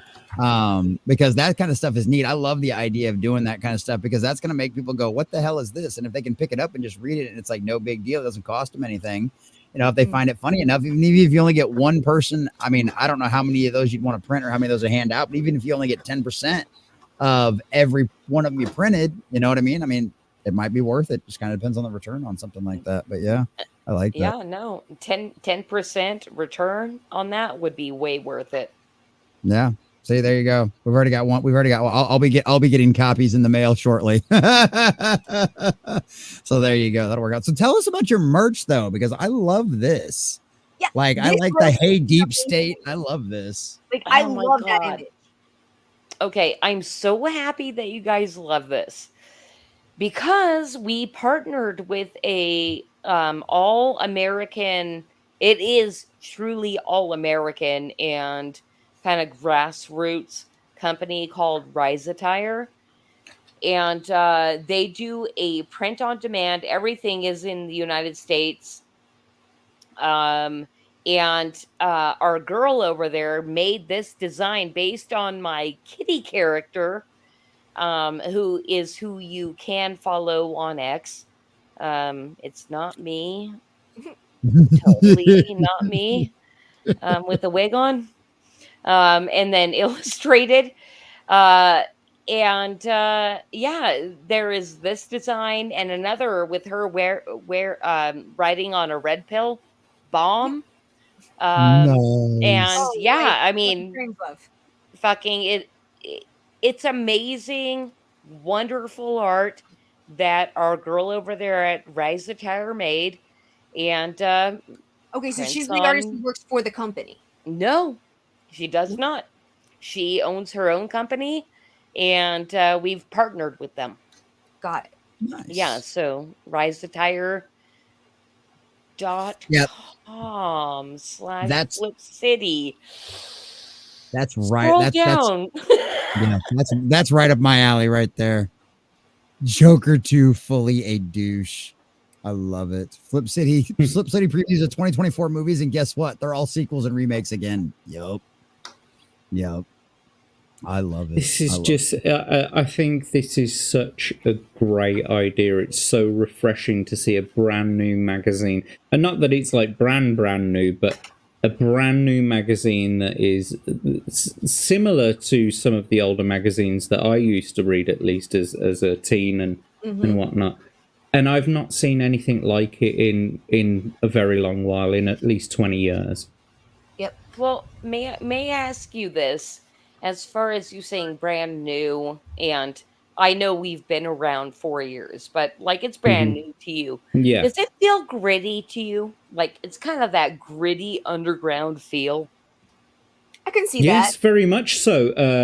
In the sense of, it kind of reminds me of 2000 AD in a sense, because that was a collection of other people's artwork that was sort of like combined with the advertising and like the merch and like the other little bits in between, but it was all sort of packaged and published by one one publisher. Basically they're the ones I just love this whole business model that you've got going, and the artwork and every the content in it is just fantastic. Yeah. Is it gritty? I don't know whether gritty is the right word, but I think that 2000 AD was very gritty. I mean, it's difficult to say gritty when you're talking about satire and parody, because that's not what I get from satire and parody. I gotta say, I'm sorry to interrupt you, but that last artwork that we were showing within the magazine, this is the same artist, Dave McDowell, and this is going to be our centerfold motivational poster. That's awesome. This May is I the tell you a actual. story of complete and utter failure?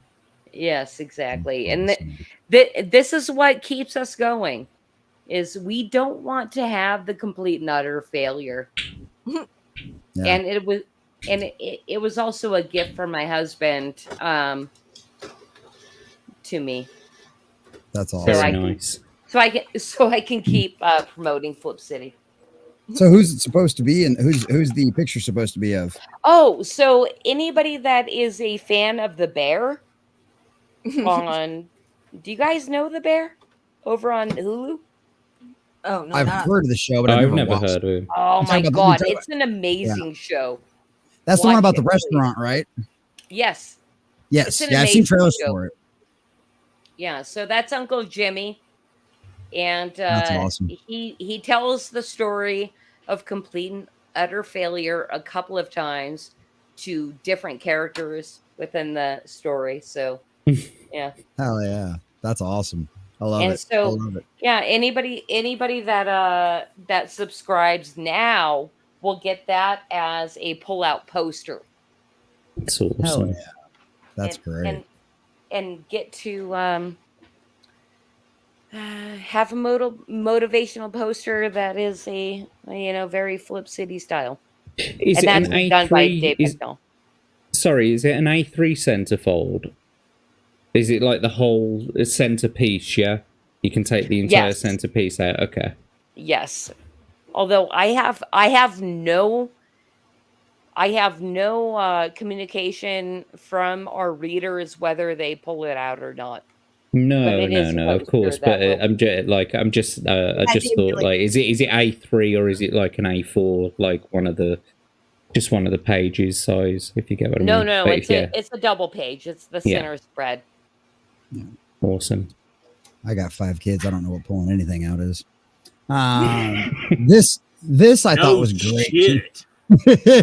this I thought was great considering we just had this movie come out, like Kingdom of the Planet of the Ingrates. Like I love that Looters. like 4K Ultra HD TV. Hey, look, there's the GIF that got our last channel nuked. Where's Moss when we need him? GIF. Damn it. Where's Moss when we need him? Oh, that is fucking great. Oh my god. This is Beetlejuice too. Hey, I love the this. fact that it's drawn like the Beetlejuice cartoon. That's dope. Yeah. That's our Dave McDowell who did that pull-out poster. That is Dude, great. oh my god, I'm sorry.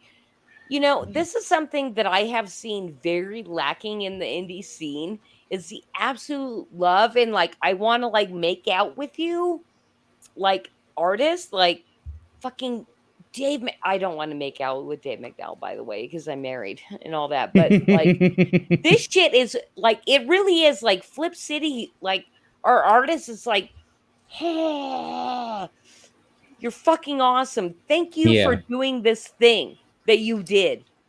I think that's kind of also like kind of a maybe I don't know if it's a problem or anything like that, but like editors and it's kind of like in the indie scene, everybody wants to like follow the mainstream model of like I'm gonna tell you what to draw and because I'm the boss. It's like fuck that shit. No, you find the people who are funny and understand what you're doing and then let them go. Let them do it and then accept it back. Well, and that's been the biggest problem we've seen in the mainstream these days is not letting artists do their thing. How many times have we heard about, this producer or this director that worked for X studio and they were constantly breathing down their neck and they didn't get to do what they wanted. And there was all of these kind of changes and crazy. I mean, we heard of that how many times have we heard that from the CGI guys? They wanted to change everything at the last minute. They wouldn't let us, they wouldn't give us the time to do our art properly, and it's the same thing.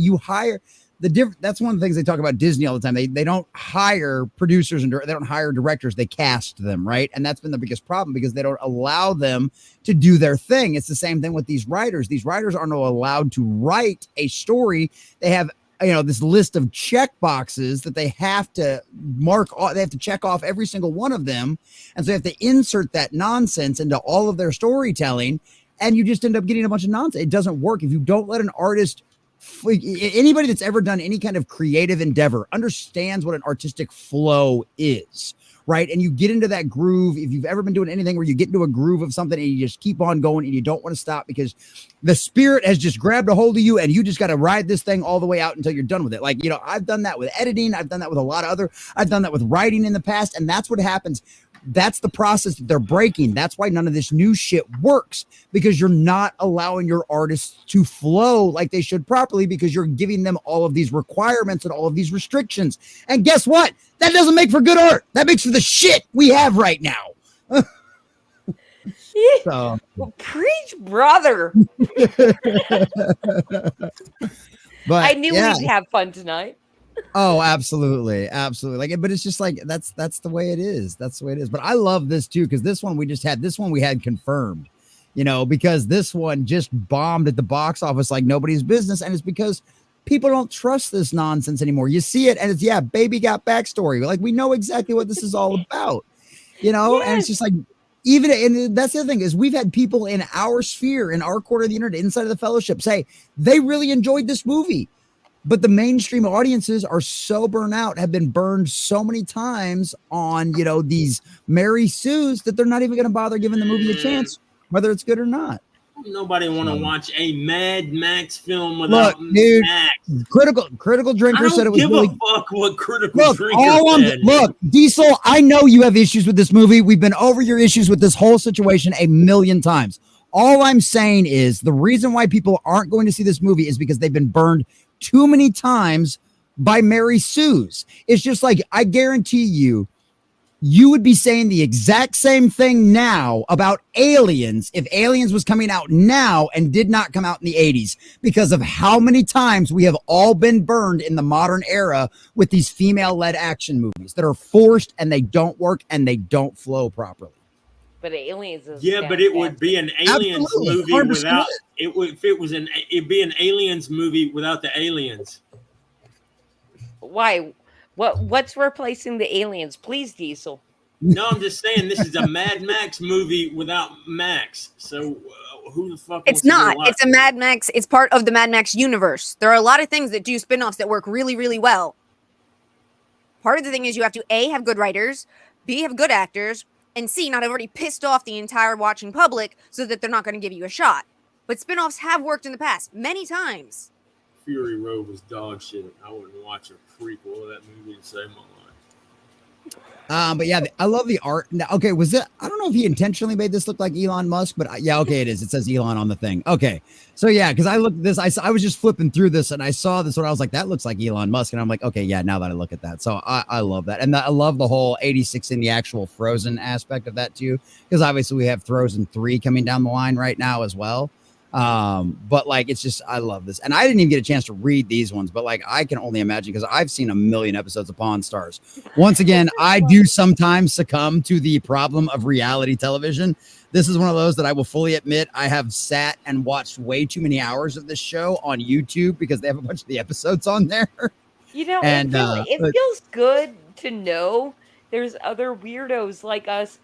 Dude, I think Jesse, I think we're going to be BFFs from now on. I think you might be right. Did you watch Antique Roadshow back in the 90s? Like back on like PBS? Okay. Yes. So that's the only reason I like shows like this, because I like finding out the history behind the items they brought in. Same thing with what's that? Pickers, American Pickers. That's the only reason I like that show too, because I like seeing all the history that they literally dig up and find. Whether it's planted or not, we get to learn about the history behind a lot of these objects, and I think that's cool as shit. That's why I'm addicted to some of these damn shows. I would assume that's why your audience is attracted to you. You know, it's like, yeah, this is all a bunch of shit, but we still like it. Yeah, there's still some fun stuff out. We can still laugh at it. We can still laugh at it. Yeah, is that Elon? So it's that and his OnlyFans. Well, yeah, there is the OnlyFans. The OnlyFans works out really, really, really well. Best I can do is a copy of the Flip City magazine. That's good, Vince. You, Here, Vince. I'll give you one. There you go, Vince. You deserve that. You earned it. Good job. Yeah. Yeah, Jesse's hat is an artifact. Yeah, it's starting to get that way. I'm gonna have to get a new one Nah, of these days. man. I watch starting to American look Pickers, but like I disagree with their value. They be valuing some shit, but their value of shit is bullshit on a lot of that stuff, man. They'll get some rusty piece of trash and they'll be like, it's $3,000. I'm like, you out of your mind. I think the same with the pawn. These pawn shop people here. What's it called? Pawn Stars. Pawn Stars. Yeah, that's it. Yeah. So their estimates are way, way, way high. They don't want to give up any money. Nope. They don't want to give up any money for anything good, and they are not willing to pay any money for anything, bad at all. Obviously.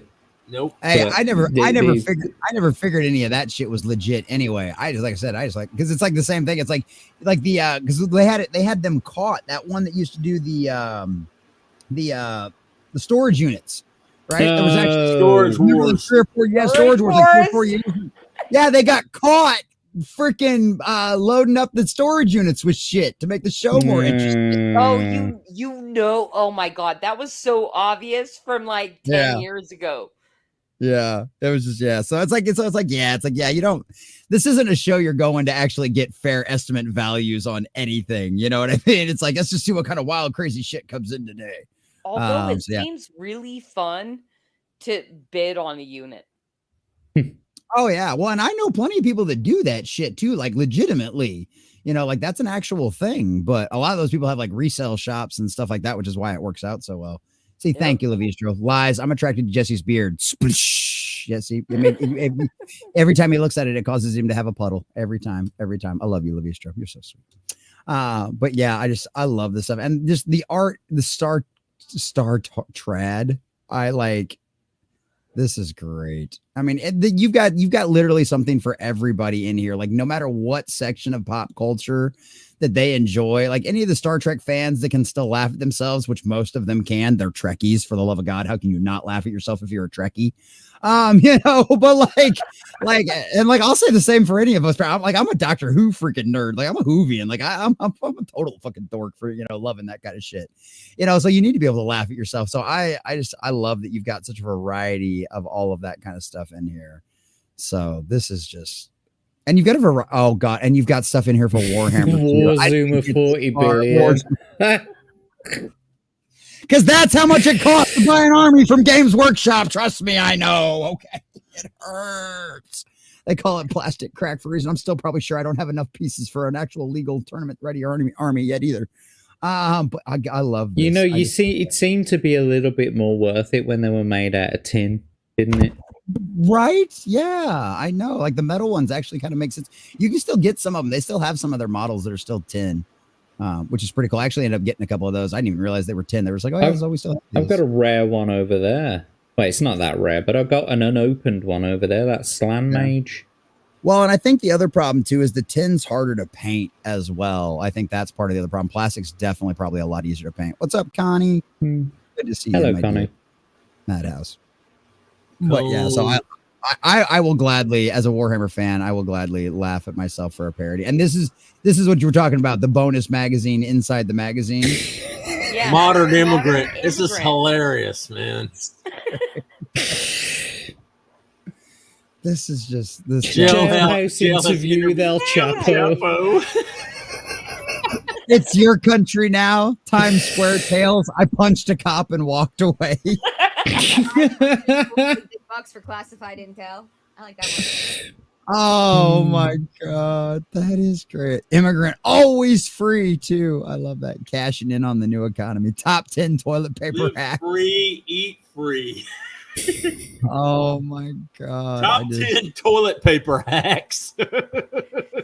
Our pro tips for leering at young girls in the supermarket. Jesus.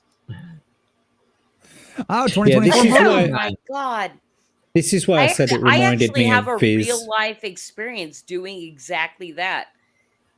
Me and my daughter she was 11 years old, and I'm letting her express herself in her clothing. And I didn't quite approve, and it wasn't too revealing, but I guess revealing enough. And this very brown dude in Big Lots was staring at her. and I had to do Mama Bear. It was the one and only time I ever had to do Mama Bear, but I felt satisfied because I scared that shit away. Like, Crack some I saw fucking him staring heads. at her, and I'm like, "Bish, you do not. This is America." Like, Man, I'd have been ready to crack some heads when my daughter, when I went out with her. I looked at everything. I'm telling you, I had T800 vision where it would show you the distance between the closest target. I was looking to see who I would have to fuck up first. In the closest potential threat to me and my daughter. I would like look and I would see. But in real America, that should not have happened. Like, I should not have been as another woman. But like, I stepped between that shit, and I'm like, I see you looking, you motherfucker. Get away. Is there really child brides? How young is young enough? What the fuck? Is there really gold in American skulls? Our science team investigates. Savage. Michigan goes underground to find me goes underground to find the best wet markets in America. Flip this house, the art of squatting. It's so topical, though. I know, right? I love it. Get out online for free, though. This is hilarious. Oh, man. yeah. Like, buy this shit. Buy it. See it in print. Love it. Hug it. Kiss it. Have sex with it. Whoa. Please If you want. you weirdo. Yes, that just means he's gonna have to buy extra copies. That's all that means. Oh, yes, please do, you wonderful man. Love it. You underestimate my poverty.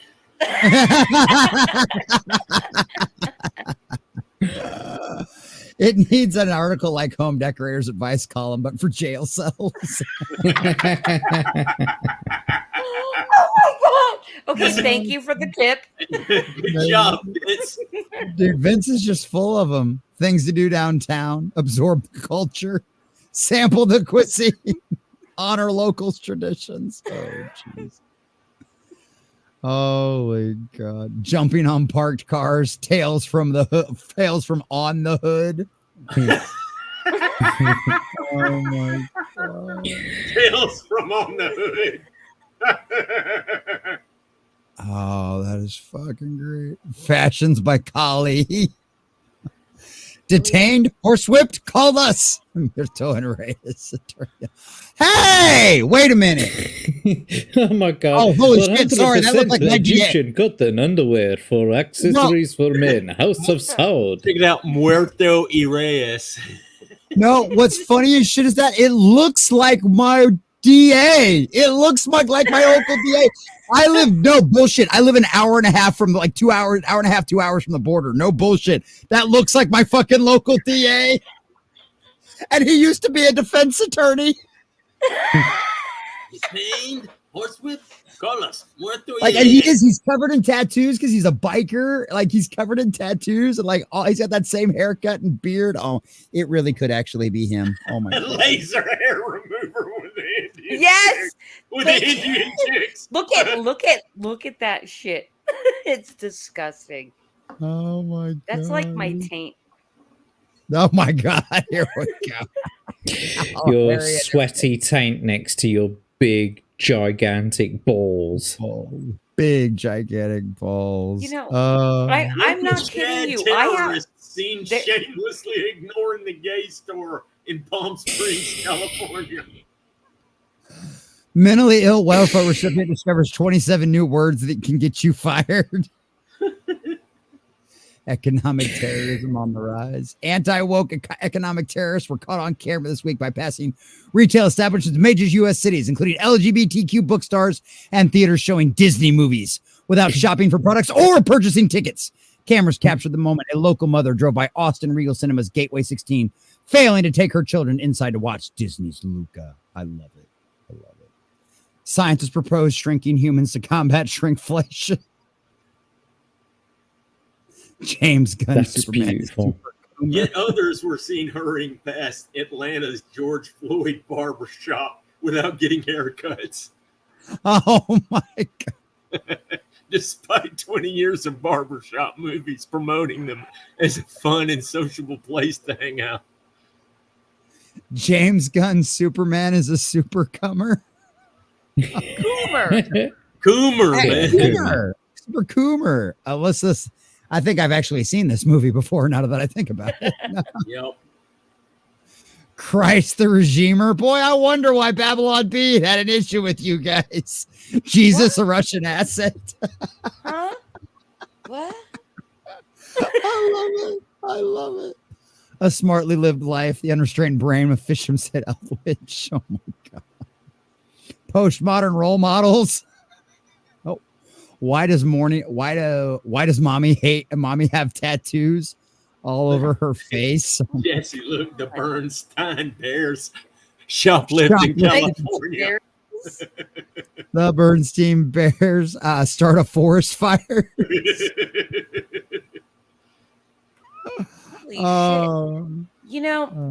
I have to be reminded every once in a while that Flip City really is packed with laughs. It's nonstop.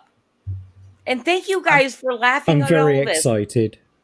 Sorry to interrupt you, Christy. I'm very excited for this. It's very, very good. I've not seen anything like it in 2 decades.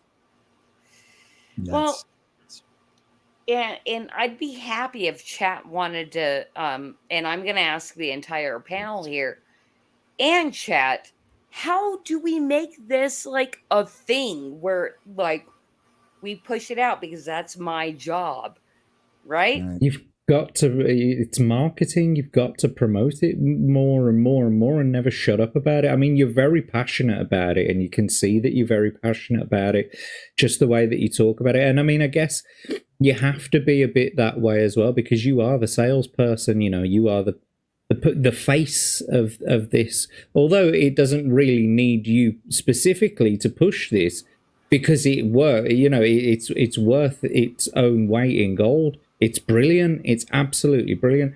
But I think all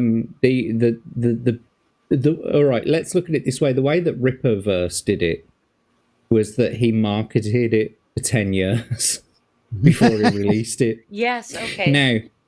Now that's easy to say, like he marketed it over 10 years, but he also developed it over the 10 years as well. Do you know what I mean? From the very beginning, he's been marketing and developing at the same time. He's been saying this is going to come out, this is going to come out, and eventually it did. Right now, you're in a position where you've got a product. It's already out. It's already being published.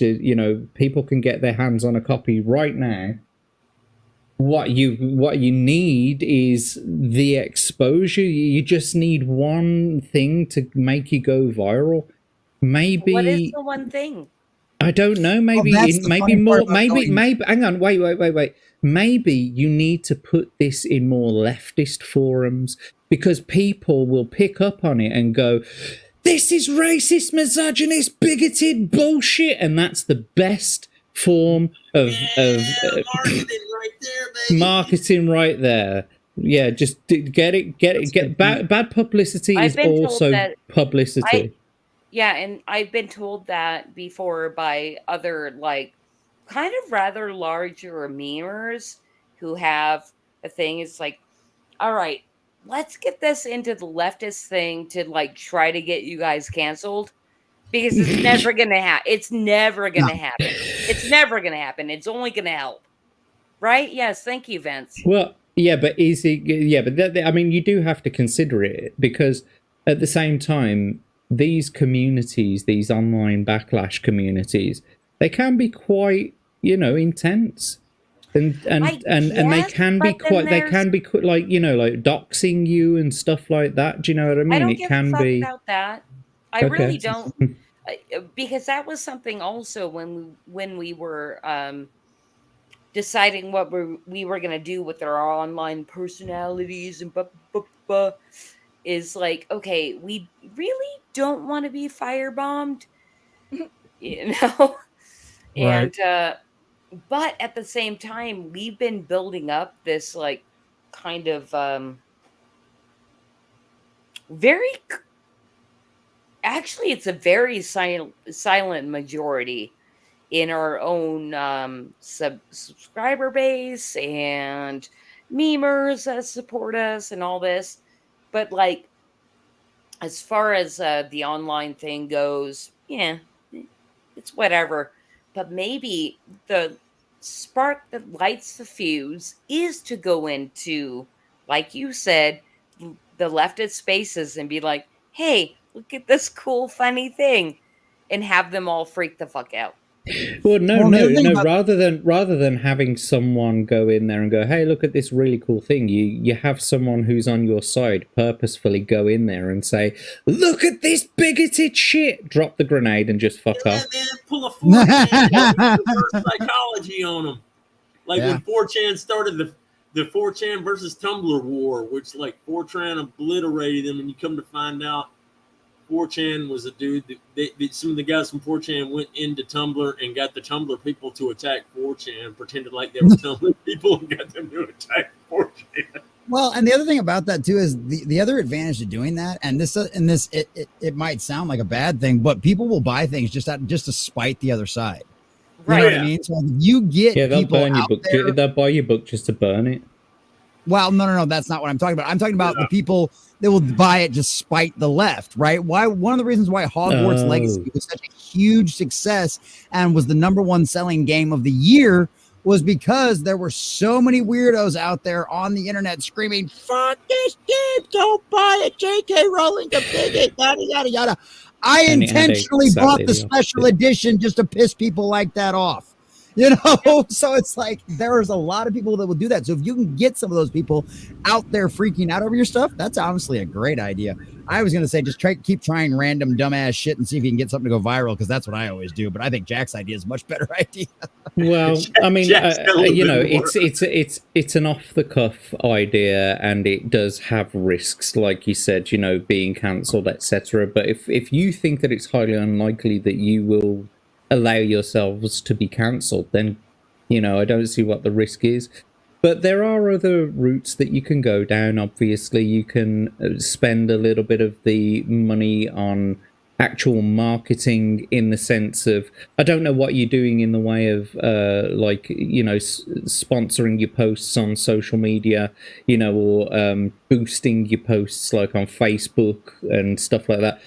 But realistically, you don't. The only marketing that you have is your own voice and your word of mouth at the moment, coming on streams like this, I guess. But if you really, really, really want to market it, you got to speculate to accumulate, I'm afraid. And you may have to just spend a little bit extra money on actual advertising and marketing. Let me unless give you you can get someone to unless you can get someone to do it for you that knows what they're talking about. And let me give you a suggestion on something too, is for your guys' memes here for stuff like this. I don't know if it would take away from the art or not, but if you could embed your guys' like Flip City magazine logo in there somewhere, I think that would really help, because I remember this Magic Island meme going viral. Like I remember seeing that one come across my desk. So obviously because it's the exact same. They obviously nabbed it from your magazine. But like and I think I remember the Rittenhouse one too. I think that one I saw as well kind of go Those viral. are memes. Those are this is a meme section, right? Right. Yeah, meme world. But that's what I'm saying is like these ones, I remember seeing these ones actually end up on social media and stuff like that. So that might be some way to do that, because like I said, I remember actually seeing those ones. So another thing is that we do have a lot of meme creators. Oh yeah, that's what our little circles. And so maybe there might be an opportunity for some of us to submit our own memes to your magazine. Do you know what I mean? Yeah, and for us to promote your magazine in that way as well, so we can then turn around and say, look, our meme got put in Flip City magazine, go and check them out, it's a really cool magazine, etc., etc., etc. Yeah, and that is something I think a couple of years ago we did start over on our I know it happened on our Telegram channel, is we called out the memers like, hey, meme this, but it all ended up in rainbow dildos pasted over our art, and I'm like, oh, this might not be the right group. Right. and it kind of felt like graffiti on Flip City art, but yeah, I think as far as like the legion of memers within pop culture, except that seems like more the type of memers that we'd like to take our art and make things out of is the legion of memers, and I'd like to know how to like kind of harness them and be like, hey, here's this. I can hook you. meme it. I can hook you up with. I can hook you up with No Green Rocks because I stream with him every Wednesday night on the Midweek Hump, and Rocks is kind of like the founder and leader. I can hook you up. DMs and shit. I can hook you up with Professor Savage Dad and probably Extra Zero as well. But this is a good point. Have you heard? Dad is my friend. Oh, yes, cool. yes, they are Awesome. friends. Yeah, Savage Dad's great. I love but have you heard of the Peeping Tom comic? I have you seen not. the lore? Okay, so Peeping Tom comic is something that's built around like Az lore and stuff like that. And one of the memers has been building an entire comic series out of Peeping Tom. And yeah, that's something I need to tag you in some of the Peeping Tom stuff on Twitter because like Grim's here's right. Peeping Tom belongs in Flip City magazine. Like you'll get a huge kick. I just can't remember who does it. Vince or it's Grim member. Core member. That's what it is. Yes, tag- core member. Yeah. And that is the other thing too. Like I am super enjoying being tagged in things on X. So do it at Kitty Flip City. KITTY Flip City. Please. Kitty Flip City. I'm gonna have fun with you guys. There you go. This is a compliment for you. I'm nearly 40, and this hits the funny bone I thought had gone numb. Amen. Amen to that. I can relate literally. Okay, show us the fingers again. Oh, which by the way, Diesel, show me your fingers. I'm gonna show. Okay, can you put us two together? I don't know if you can do that. Because here's my fucked up finger. Do you see that? Well, no, this is just these two fingers that are numb. Look at my finger. Yeah. It's been all crazy. Do you see that? Oh yeah. My brother has something. My brother has one like that. It got caught in a wood planer. That is fucking No, great. mine didn't do anything. It just like bent that way. That's weird. We're getting old. We're getting old. No, man. I don't. Common, Jesse. I don't give a shit about your bowler hat. We're all getting old. Look at my fucking finger. True. It's all bent weird. Mine's a pinched nerve. It's fine. I just have to go in for more maintenance. You know, like I'm like an old car. Every couple of years, I just have to go in and get some shit fixed. It's all good. This I love though. This I love. Any of you crossword puzzle fans out there? The world's most based crossword puzzle. Andor inhabitants. Antifa threw milkshakes at this Andy. Charlie Sheen's brother Idnit. Trump attention Sidney Powell Val blank the Kraken. The B in LGBTQ abbreviation. Bitchy Girl is on it. Hillary's proposal for the MAGA cult. Daredevil or Spider-Man archenemy. When Tommy tries to teach Tyrone. Like this shit. Fucking great. Dude, it is the most insane crossword puzzle ever. Muslim food rules. Maxim or marketing trade magazines. John of Breitbart Entertainment. I love it. Yeah, this is fucking great. So yeah, if you haven't guys already, definitely go check this out. This is fucking glorious. And it just keeps going. There's just laughs. It doesn't stop. And Obese Americans, like it's very back issues, all still available. A Day at the Zoo. Holy cow. I think we've all seen that at the zoo before. But I mean, dude, you're getting 4 magazines for $44. That's $11 an issue just for the comedy and the art alone. That is worth every fucking penny, boys and girls. And look at how much is in that magazine. Just look at how jam-packed it is with goodness. I mean, you could do a 3-hour show just going through and doing everything in that magazine just by itself, all by yourself, with nobody stopping you and commenting anything. And that's one of the other things you don't get from a lot of the magazines these days. I mean, I haven't read a legitimate magazine in forever, you know, but it's like, it's one of those things. It's like you see all of the advertisements, they're also filled with ads and stuff like that. What do we get? One ad in 56 pages, and it's for their own merch. You know what I mean? You're not going to see That's that a dope in shirt anything too, anymore. man. Yes, it is. I want that shirt. I love that shirt. So I don't suppose you would think about doing like a, I don't know, like a yearly annual, you know, like a hardback sort of special edition. All right, so there's been a lot of talk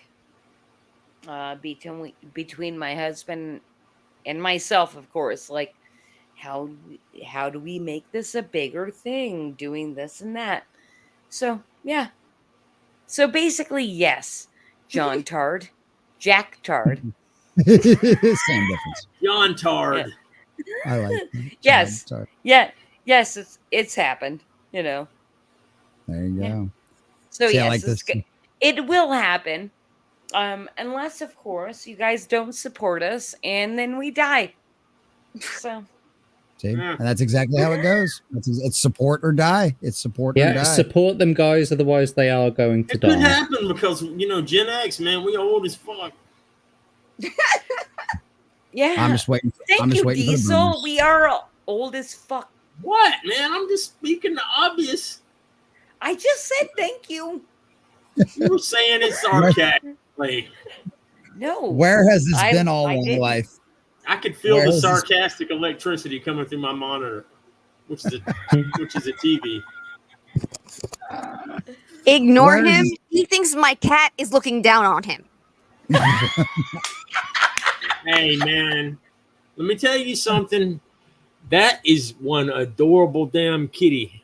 I gotta pet that cat one day. Where is He's this? definitely looking down No, on you. but she has it. She posted a picture one time. I'm like, that's the sweetest cat ever. And the next picture, it was like, I was like, that cat was just mad. I was like, oh, look at that. It was like, it got to me so much. I took a picture of with my phone, and I was like getting my mom. I was like, does this cat look mad to you? Yeah. And And they him look- and and they Nate look both pissed think that off my and they're avatar saying cat that is looking down on them. Yeah, your cat is superior. What's hilarious is when like your cat is there, it's like you're the cat talking. And you know what the funniest part about all this is?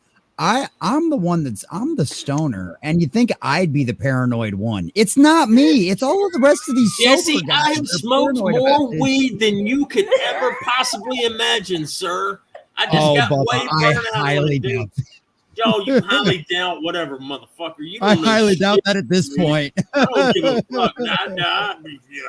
No. I'm so proud of the fact that I've done more drugs than you. Good job. I'm not proud of it. I'm just stating facts. Well, you're getting all butthurt going, well, I've done way more than you. I have. I'm the recovering alcoholic, motherfucker. I'm the one that had a problem that almost killed him several times. Damn it! I ought to be the one that's done more than everybody. Statistically speaking, that fits. It's true. You can't deny those figures. Logic, son. Like, I'm a near motherfucking death. scientist, biatch. Yeah, you ever taken so many drugs that you've almost died? That's the Yeah, it's called Keith. It's called Keith Richards, and the motherfucker will outlive us all. Yep. Oh, I just what's applied up, the Yarn scientific method to drugs, ladies and gentlemen. Thunderdome. There you go. Good to see you, Yarn Witch. Everybody in the chat, Hello, go Yanni. watch Road Warrior. Go watch the Road Warrior. Fuck all this nonsense. Fury Road is Furiosa. bullshit. Movie is even, but this is like not. This is like if that. Oh god, I don't even know. It's like leftover bullshit, man. I can't even think of how shitty this one is, man. It's like Fury Road is such fucking dog shit. At least Fury Road looked nice at times. At least it looked good. Then they had practical shit, and they had some cool cars. I thought it was a little over the top with the dude and the guitar, but you know, that's just me. Well, Diesel, you will be glad to know that that lines up perfectly with what we have to talk about next because, brother, you are spot on, and everybody seems to agree with you because, like, yeah, everybody and their mother absolutely is not going to see this thing. And the worst part is it's got good audience scores. Like the cinema score is like a B plus, which is not good. It's not great by any means. But this movie is absolutely becoming a disaster. So I'm sorry. We're not going to talk about this very long at all because we're already running late, and I'd much rather be taught. I had a much better time talking about Flip City Magazine than I would any of the rest of this stuff anyway. And then we're going to get the memes, but it is in the title, so we'll do these two real quick, and then we'll jump over to memes, which I'm sure Christy's going to absolutely love as well. But yeah, Furiosa's bombing big time at the box office. It's the worst Memorial Day opening weekend since literally the 90s, and the last time that was Casper had an opening weekend. So color me shocked there that it was stupid to release a ghost movie in Memorial Day weekend and expect it to do well. Color me shocked there.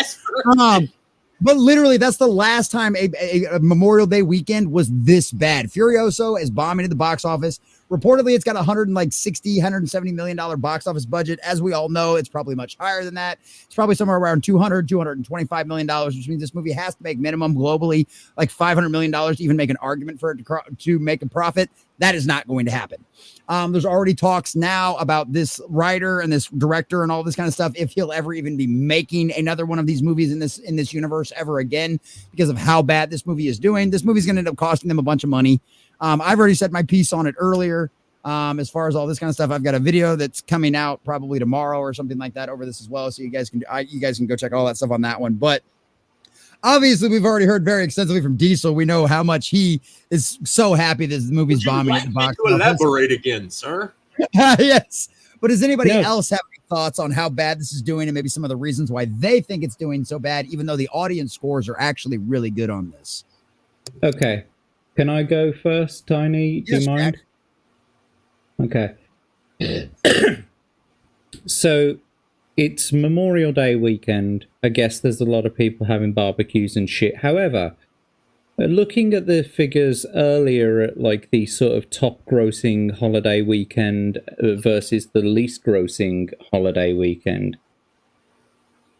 it really didn't do that bad, like in comparison to, let's say, Star Wars A New Hope, which we looked at earlier, and that only went out on holiday weekend. That only went out to 43 cinemas, and it made something like 3 million, right. 3 million, something like that, on opening weekend.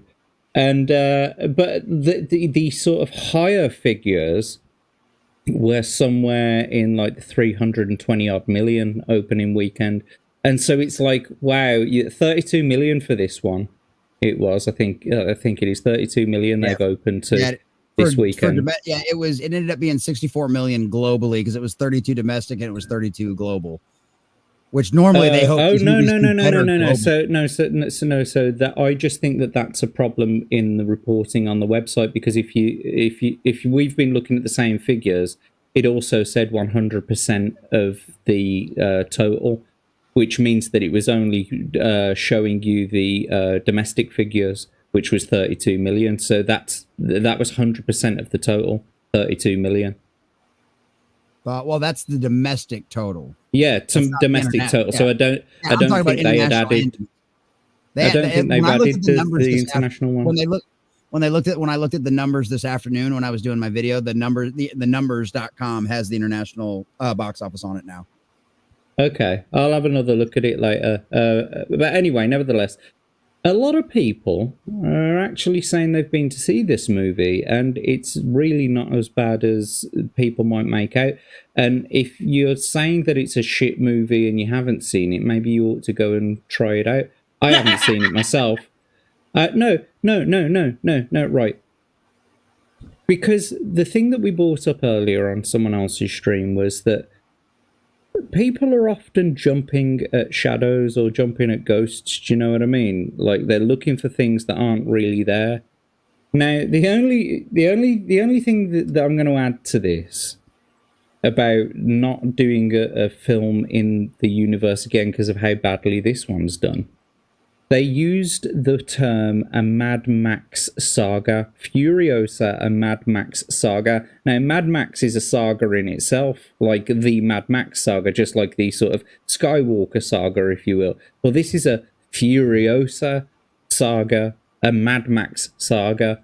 So this, I reckon, is probably going to go on and on and on.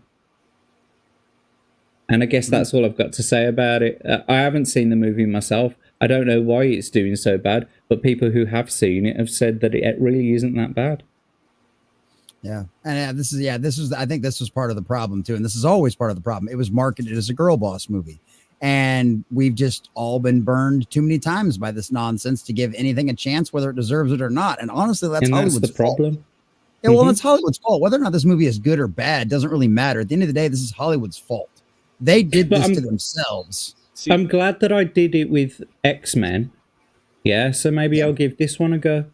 Maybe it's a good standalone movie in the Mad Max universe. Maybe they don't really need to have the Mad Max name attached to it. Maybe it can just be in that universe and it can just be called Furiosa. It doesn't necessarily need to be attached to Mad Max, just in the universe. And it could stand up all on its own. Here's the thing. I hate Fury Road. There were some good practical effects, and they did a lot of stuff in there that looked cool. But I hate that fucking movie. They killed the Interceptor in in the first 2-3 minutes of that movie. It was just, I hated that movie. That was the first time, and I had it pointed out. Somebody mentioned something to me, and I'm like, holy shit, yeah, that was the first time when it was just like, when it was like that girl boss kind of woke thing. That was the first, and I didn't realize it at the time. I watched it, and I was like, man, the music sounds cool. And, and I watched it and thought it was okay when I saw it, but then it was just like something was off. And then I think I rewatched it, and I was just like, it's just bleh. It's just, I just don't, it's just that, and I heard that this is just not as good as Fury Road, and I hate Fury Road, so I'm not about to watch it. Also, the thing about the Star Wars opening weekend, Star Wars was in movie theaters for the next year, possibly 2. It may have even been 2 years. I can't remember, but yeah, the numbers are showing on the website that it was something like 0.5% of the overall total. Their domestic opening weekend was 0.5% of the overall total. Right. But it's hilarious because Star Wars was I think it came out in 1977, right? Yep. I saw it in 1978. Interesting. That's fair.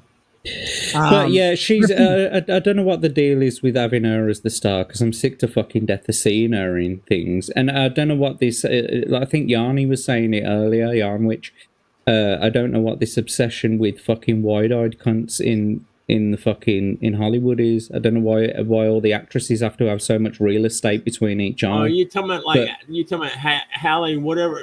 Halle fucking Bailey, Uma Thurman, this fucking bitch here. I ain't got no fucking time for it. It's just you. I don't know. I don't know whose standard of beautiful we're going by, but I don't know. All I know is Epic Boobs Girl been all over Twitter today. Not the biggest. You mean Sydney Sweeney? No, man. This is, I call this girl Epic Boobs Girl because. Oh, you mean Jiggly Boobs? Yeah, the one who shakes a lot. Yeah, I call her Epic Boobs Girl, man. But I have no idea what she's saying because I never bothered to click on the volume. Yeah, I don't switch the volume on either. I just see her shaking her hand a lot, and then she's got a second one out. And I was just like, Epic. That's when I was like, Epic Boob Girl, and figured out her audience. Yarn, which is like some casting director in Hollywood has a fetish for wide-eyed girls. I love it. So yeah, that thing's bombed at the box office. Could be the very end of all of that kind of nonsense. How cool would it be to get Mel Gibson as old man Mad Max, dude? It's like, doesn't he? But he makes a cameo in the movie. There's like a 10 or 15-second cameo. He's there. I saw the pictures. He's in the movie. I don't care. What, you mean in Furiosa? Yeah.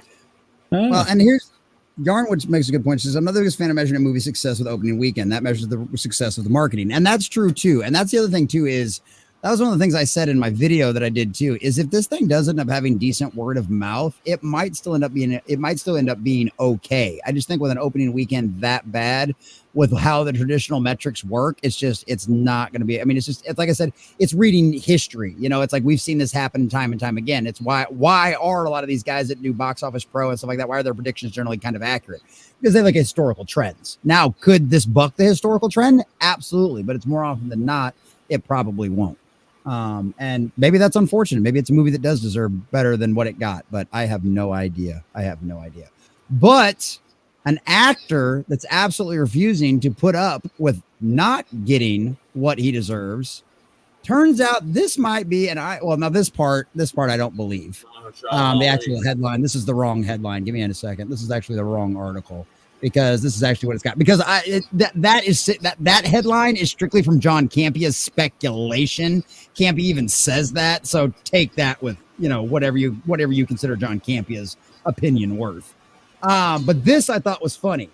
So Blade has now fired writer. They are now on writer number 7. They have been fired again. There's significant revisions going on.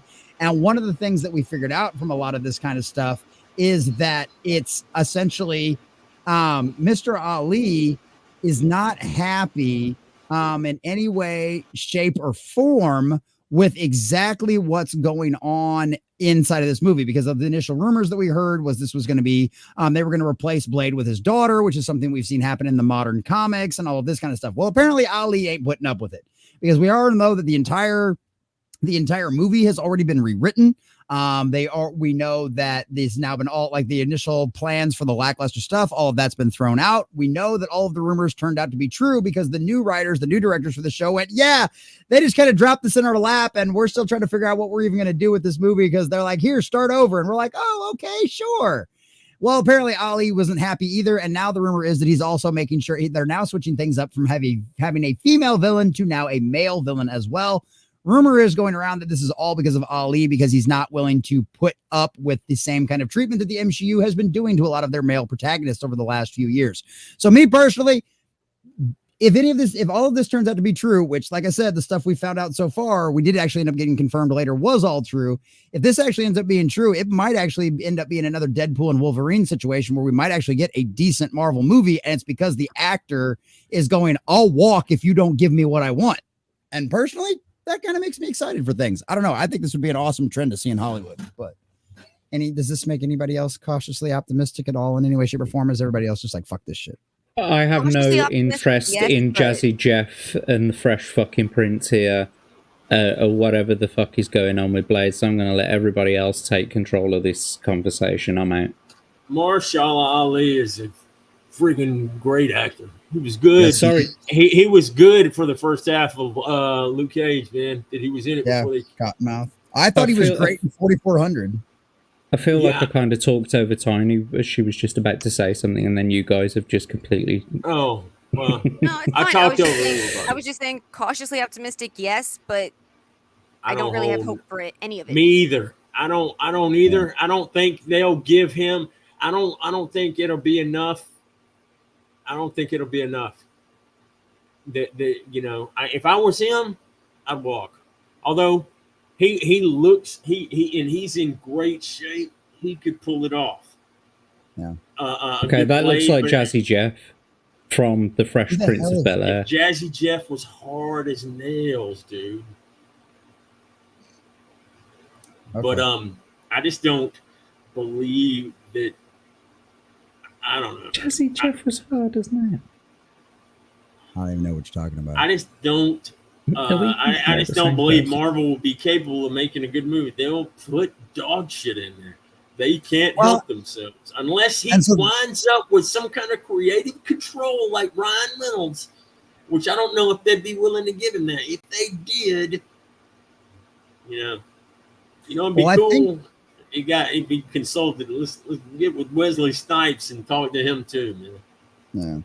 Yeah. Well, the way it sounds like, the way it feels like, is it seems like he is getting more and more creative control over this because I mean, the only way you're able to be able to pull stuff off like this and have this many changes happen in the background from what Kevin Feige and MCU intended to have happen is to put your foot down and go, I'll walk if you don't give me what I want. And I don't think Disney has the balls to allow a POC to publicly walk away from something like this after they announced it and have made such a big deal. And this stuff has been so much in the news. If they allow him to walk, then everybody will know exactly what was happening behind the screens, and then it'll just confirm all of the rumors to be true if they allow him to walk off of this. So I don't know. I just like the actor, and I just like the idea that it sounds like he's actually like, taking his big old fucking dick and smacking up Kevin Feige and Bob Iger in the face and going, I'll walk if you don't give me what I want. And it sounds like he's getting what he wants. So we'll see how it goes. Like I said, it all just depends on if Wolverine and Deadpool end up being something to where we don't see any of the obvious hands of Feige and Iger in it. I think the Blade movie could end up having the potential to be the same thing. So I don't know. We'll see what happens. I just love vampires and shit like that. So I'm hoping it ends up being good. I just love Blade, man, because he drove like a 68 Charger, even though it had the incorrect hood scoop on it, man. It was still badass. My brother had that car. I could shoot myself for not buying it from him. He sold it for $4,400, man. $4,400. That's like a potentially like a restored about a $200,000 or $300,000 car, man. I'd have totaled it. Probably. That's probably why it's a good thing. Probably about it, man. I totaled everything back in the day, especially my life. It happens.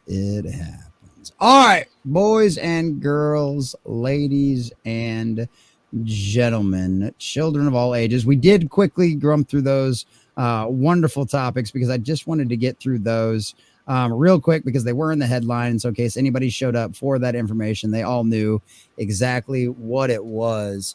But ladies and gentlemen, it is starting to get to close to closing time, and I do have another stream that I have to be over to at 9:30 this evening. So we are going to bring in one of our favorite parts of the evening because the memers are out there working hard, doing the Lord's work, collecting wonderful things and creating wonderful things for us. So they deserve all of the wonderful credit for that. So boys and girls, it is that time. It's time for some memes.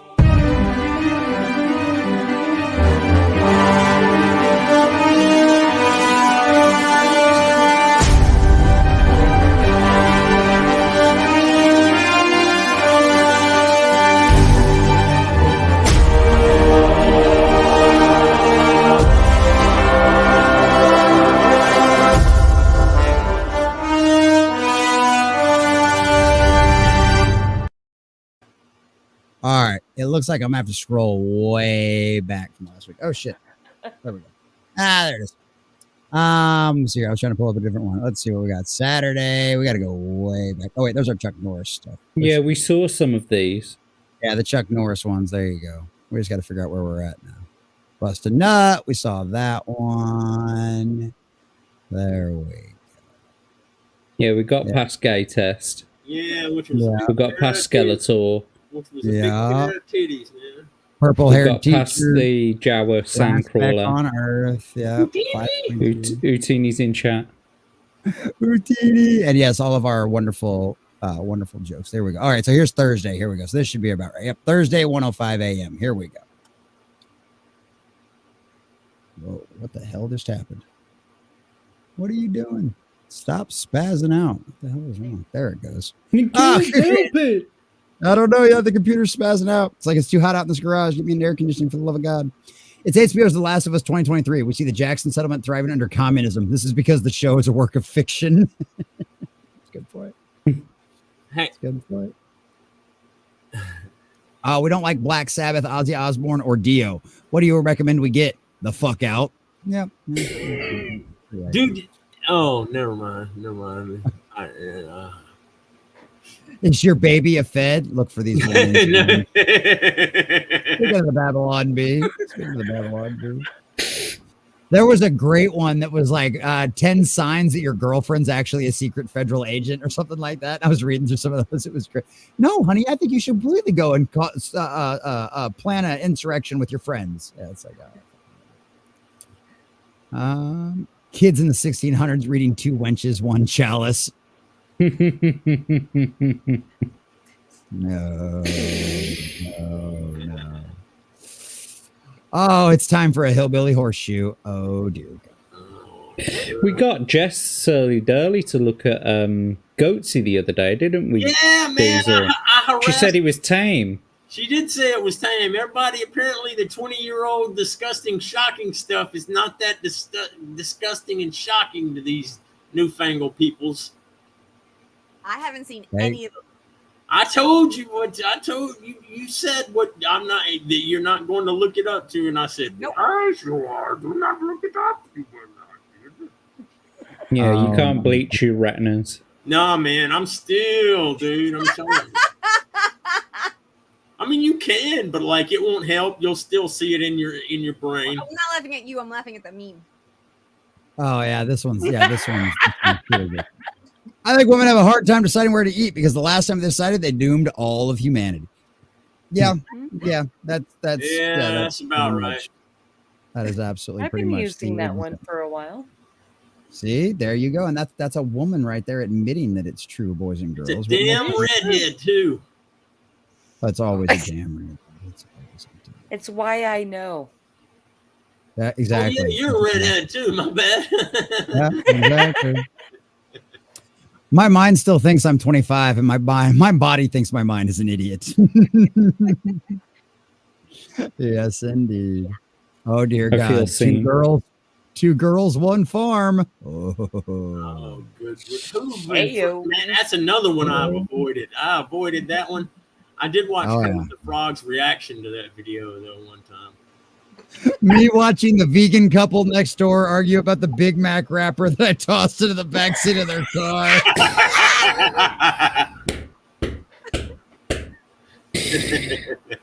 Oh, that is great. Oh my God, that is fucking great. Oh my God. If Bill Back Better was a beer, yeah, no shit. Shit. I've had those served to me. Someone actually served you one like that? I think very, very close at our local pizza place. And I was like, oh, and he was young. He was maybe 17. I'm like, honey, this isn't how you serve. You go up there and be like, let me show you how to pour, right, let me show you how to properly pour a beer. So. There you go. Bill Back Better was toilet paper. Yeah. Accurate. Nancy Pooh's shitty stories. The unexpected bowel movement. Crapping and peeing. That's just dude. Alfred Hitchcock. There you go. Oh, I love it. When you hear someone pronounce GIF for as GIF. explaining that last one, by the way. I saw it earlier today, and I was like, what's that? Oh, you didn't get those Alfred Hitchcock? Yeah, it's Alfred Hitchcock. Yeah. Yeah, it is. Oh, that's good. When you hear someone pronounce GIF as GIF, every day we stray further Did from somebody John. post this after Jesse said that earlier? Because Jesse was like, GIF, and I was like, GIF! Well, it's a soft G, even though the creator of it says that it's a hard G. It's a soft G. See, the creator says it is. So, as always, I like to stick to the source material. I trust what Oda says about One Piece, so I'm going to trust what the creator says about GIF. Well, do you trust what George Lucas says about Disney Star Wars? Do you trust what I say about my shit? He's a paid shill. I don't think the guy that created the GIF is still getting paid. It's a GIF, man. Yes, I didn't know me and Diesel would be best friends on like basically everything, but yes. I got that dog in me. Oh dear God. Oh dear. Oh, she's got dog ears, man. No public motorboating permitted. Bullshit. Fuck that. Fuck that. All the motorboating. What the hell did you? Why the hell did you stab me, Stacy? Because of all of the cheating, Rob. What? I never did do that. You just suck at Mario Kart.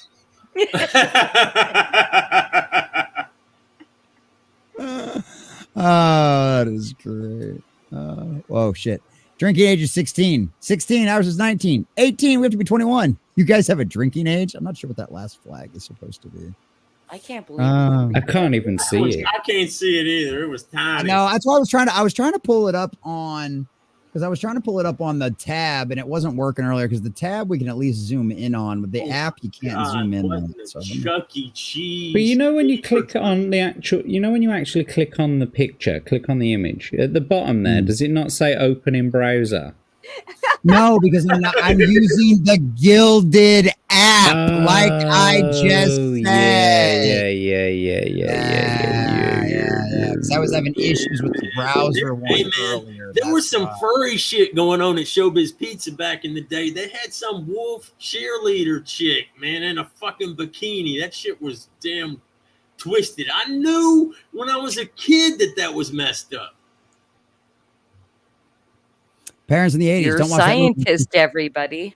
There you go. Just when I was 9. I didn't know it. Oh, the last flag was Finland. Okay. Parents of the 80s, don't watch that movie. It's too scary. Also, parents of the 80s, let's go to dinner. Yeah. Love Chuck E. Cheese. Love Chuck E. Cheese. My daughter loves Chuck E. Cheese, too. We had Showbiz when I was a kid. So you guys are from Portland? That's funnier if you know the episode. That's so much better. Oh, if it's you know great. Oh, it's hilarious. And they all die. They all die. I love it, man. They eat that. That was what Star Trek thought of those fucking dirty hippies back in the day, man. That's what Gene Roddenberry thought of dirty hippies for sure. That's fucking great. Bastards, man. The hippies were the same. They were douchebags back then. Remember in the movie RoboCop when corporate America aids criminals and helps incite riots so they can lower property values and buy up the city while privatizing the city's police force? Science fiction is crazy. This is RoboCop. We are living in Holy shit, man. We blew past Demolition Man and went into fucking RoboCop. And then talking about killing people too. Just look at them Boeing people. Committed suicide by shooting himself in the back of the head 12 times. Right. Oh, I love it. Gen X. If you ever wondered why Gen X is the way it is, remember the teachers hyped a rocket launch. Astronauts then exploded in front of us. No counseling, no hugs or reassurance. They just assigned more homework. And this is just a sample. Yeah, this is I watched 9/11 in 9th grade. I don't want to hear you complain about anything. Fingering and praying for the Lord. Loretta Fudge. Shit. That's terrible. That's horrible.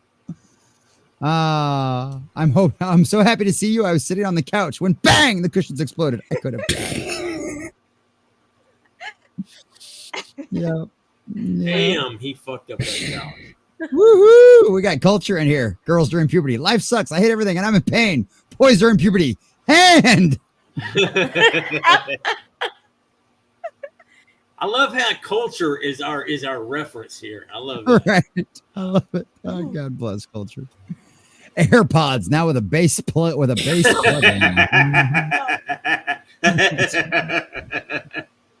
You'll really be able to feel it deep within. Is that like one of those Glade plugins and it like releases a nice scent every every 15 minutes? Exactly what it is, Jack. That's exactly what it is. It's amazing how the world's most dangerous animals have the same movements. Yep, it's true. It's true. Yeah. Especially considering that move is known as a play bow. Play bow. Yes, when an animal does that, that means that they want to play with you. Yeah. Yeah, that's what I'm talking about. Accurate then. You dirty old man. Yeah,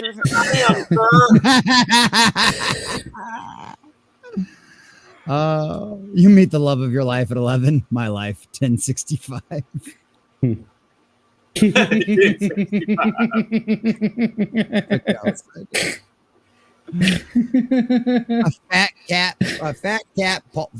A cat falls in a pool. A rooster laughs. Moral of the story: a wet pussy makes a cock feel good. Yep. 100%.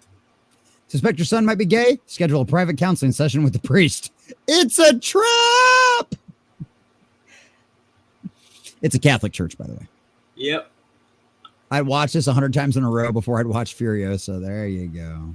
Yeah, that's fucking great. That's a really good music video. That's a really good fucking music video. Holy shit. That's a music video? But then there's Mr. Bean in there. There's Mr. Bean in there. Oh, maybe that's not. Maybe it's not. I don't know. I didn't watch Fury. I didn't watch any of those movies. So yeah, Fury Road had a whole bunch of crazy like cars. They made actual cars and were out in the fucking desert, man, driving them and shit. They was real. That's why I heard that Fury. I'm gonna make a meme. You're not just going to copy that Star Wars one, are you? You're not just going to copy that Star Wars one, are you? That's pretty good. That is pretty good. Hey, girl, come here and kiss me. I'll turn you into a prince. I mean, ribbit. Poor frog. The stakes have never been higher. Tasty, tasty. Yeah,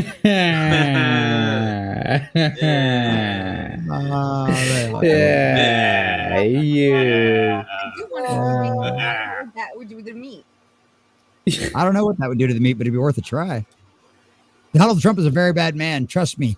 I'm a well-known actor. Yeah, no shit.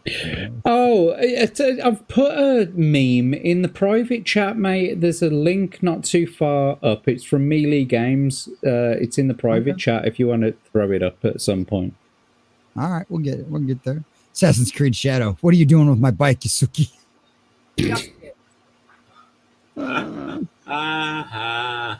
Bat Jew. There you go, Tiny. Where did that come from? Tiny. Someone posted it in my temple's Facebook group. That's fucking great. Interesting. What was it in reference to? I don't really get the joke. It was just talking about, it was just supposed to be positive stuff. We were all supposed to just post positive or fun images. That's all. Interesting. Instead of, see, I just thought it was funny. Yeah. Jesus. We're thinking too deep on it because I'm like, he doesn't go out saving Gotham on a Saturday. I was just wondering,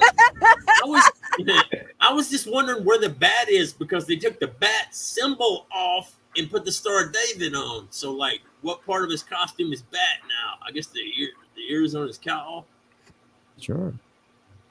Do you have a problem with Bat Jew? I just love the fact that instead of the bat signal, it's now just a Star of David that gets broadcast up onto the clouds. What was so fucking funny in that Flip City magazine when the battery man or whatever was like the fucking bat signal with brass knuckles. Good and evil both increase at compound interest. That is why the little decisions you and I make every day are of such infinite importance. The smallest good act today is the capture of a strategic point from which a few months later you may be able to go on to victories you never dreamed of. Very nice. Jolly good. When I'm already in an irritable mood and someone decides to have zero common sense around me. Yep.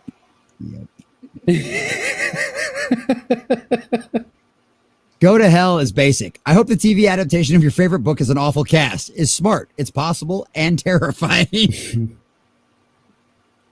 a good point. It's a good point. And it's likely. I hope Disney makes an adaptation of your favorite IP. There you go. That's even worse. Thanks, D&D. Now I know the difference. Being able to crush it at the gym, strength. Being able to ride the bus, no hands while using my phone. Dexterity, constitution, be able to go a whole shift without coffee. Intelligence, knowing what I'm talking about. Wisdom, knowing when to talk. Charisma, talking to you. Hey, baby. Never say that's not my job. That uses arrogance and laziness. Chip in to help with what needs to be done, even if it's not your responsibility. Do what needs to be done or help someone find the solution, period. Even when nobody's watching. There you go. Where's all this positive shit coming in our fucking meme trap? No, I haven't seen your LSD, but have you seen that fucking dragon in the kitchen? God, I love that. When your cat has 9 lives. Yes. It's Catler. Why is hypothyroidism so common in younger people? If you don't see it, you're lying. They are becoming herbivores, and so their eyes are shifting sideways for predators coming from being on the side. Only predators have eyes facing forward to it to zero in on their prey. That's actually very true. That is very true, man. That's why hawks and eagles and have the hey, man. There goes Jeff. Yep. Damn it! See, Generation X love this shit, man. I grew up on Sanford and Son and Fresh Prince and shit like that. I was gonna say I'm a millennial and Fresh Prince of Bel-Air and like freaking all in the what was it? What was the one with Urkel in it? Family Matters. Family Matters. Yeah, like I grew up on all of that shit. See, I grew up. See, I loved Sanford and Son. Every day at 5:30 was Sanford and Son, and 6 p.m. was OG Star Trek, man. Nice. All right, boys and girls. Well, we are going to wrap it up. I appreciate all of the memers out there. That was actually wonderful. The meme that was in the chat. Yeah, I don't fucking care. Listen to Jack Tard. I don't fucking care, Jack. Why didn't you pull it up? You act like you've only got like one fucking screen or something, and your computer crashed, and like your hard drive went on you, and you fucking keep crying. I don't have the ability to pull things up. Furiosa edges Garfield. No, that's not it. That's the link you fucking dropped. That's the only link that you dropped in the private chat. Oh, it's better luck next week, fucking one. All right, boys and girls, we are going to wrap it up right there because I do have another stream that I have to get to in less than 25, well, in right around 25 minutes. So, boys and girls, we are going to wrap it up here, and I still got to get something to eat for me, too. So, we're going to start right now, boys and girls, with our last in, but best dressed. Tiny but fierce, my dear. Tell everybody what you're up to and where they can find you. Jack came in after I did. I know, I don't. You can find me at Won't Be Boxed on X/Twitter, and you can find me here every Wednesday and most Tuesdays and Saturdays. You can find me with MSK, and the third Sunday of every month I do a Star Trek: The Next Generation retrospective with Surly Durley. This coming month is my choice, so if anybody has things they'd really like to hear us talk about, I think I know what I want to do, but I'm open to suggestions. And I'm pretty sure that's it. The only time Jesse wraps it up is after me. Damn right, man. He ain't wrapped up shit anything else, man. You don't even know what shit. He don't even know what those motherfuckers look like, man. Speaking of motherfuckers that I don't know what they look like, Jack Tarlad, what do you got going on, buddy? Not a lot. See you next week, guys. Thank you very much, Christy. Good to see you, and I'm really excited for your comic. Loved having you on, and good talking to you, and good to speak to the rest of you as well. Thanks everybody in chat. Love you all. See you next week. Diesel, what about you, my friend? You got anything going on? Yeah, I'll be on Iron Oxides Friday for Rogues Gallery. Maybe on MSK Saturday. Then I was on there last Saturday. I don't know when we're gonna do our part 2 of X-Men '97, but like I actually watched that show and it's pretty dang good. It took everybody telling me for a couple of months that it was good before I watched it. But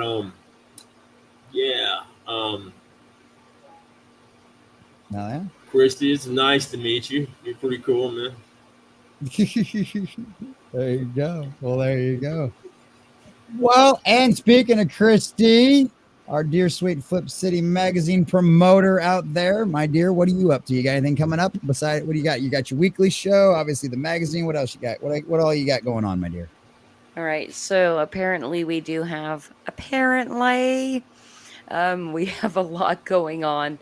Of course, we're publishing quarterly at flipcitymag.com. If you guys want to follow us and see what we're up to, just go to flipcitymag.com. Thank you, Diesel and Common Nerd Jesse. And it was so fabulous to meet the black cat, the black pussy that we like to stroke. Tiny but fierce. This was a fantastic stream. I had a really great time with you guys. Go check out flipcitymag.com. We have a campaign launching soon that I was hoping would be launched by now. But that didn't happen. Oh, well. That's all right. We'll have to have you back. It was an absolute blast. You can promote it next time for sure. Thank you. I will appreciate that. Because you YouTubers are weird and crazy. And I appreciate being here. So I think I fit in a little bit. Oh yeah, I think you fit in very, very nicely on it. And you said you got a weekly show over on your YouTube channel too, right? Yeah, go follow Flip City Magazine on YouTube, and the show is all about highlighting the creatives that are making things outside of the mainstream. Like, we do not talk mainstream whatsoever. So if you want to hear the latest thing about the Marvel, this and the, the what's it? What's a movie company that makes big things? I don't give a fuck. Anyway, because we're not talking about that. We're basically highlighting the indies, and it's a super fun show. It's more entertainment oriented, and if you want to see live reads, like Jack said he didn't want to do tonight, and I think maybe that was a good idea because you guys have your own format. But if you want to see our own live reads, come over to our YouTube channel and see it weekly on Thursday nights, 6 p.m. Hell yeah, there you go, boys. There you go, boys and girls. There you go. So hell yeah, obviously, Christy, it was an absolute pleasure. This was hilarious. I think we were smiling and having a great time, so that's always a good thing. And that magazine is great. I wish you all the best of luck going forward. I can't wait to get a physical copy of it in my hand. That's going to be freaking dope. It'd be great to read and laugh about. So boys and girls, you know what I'm up to.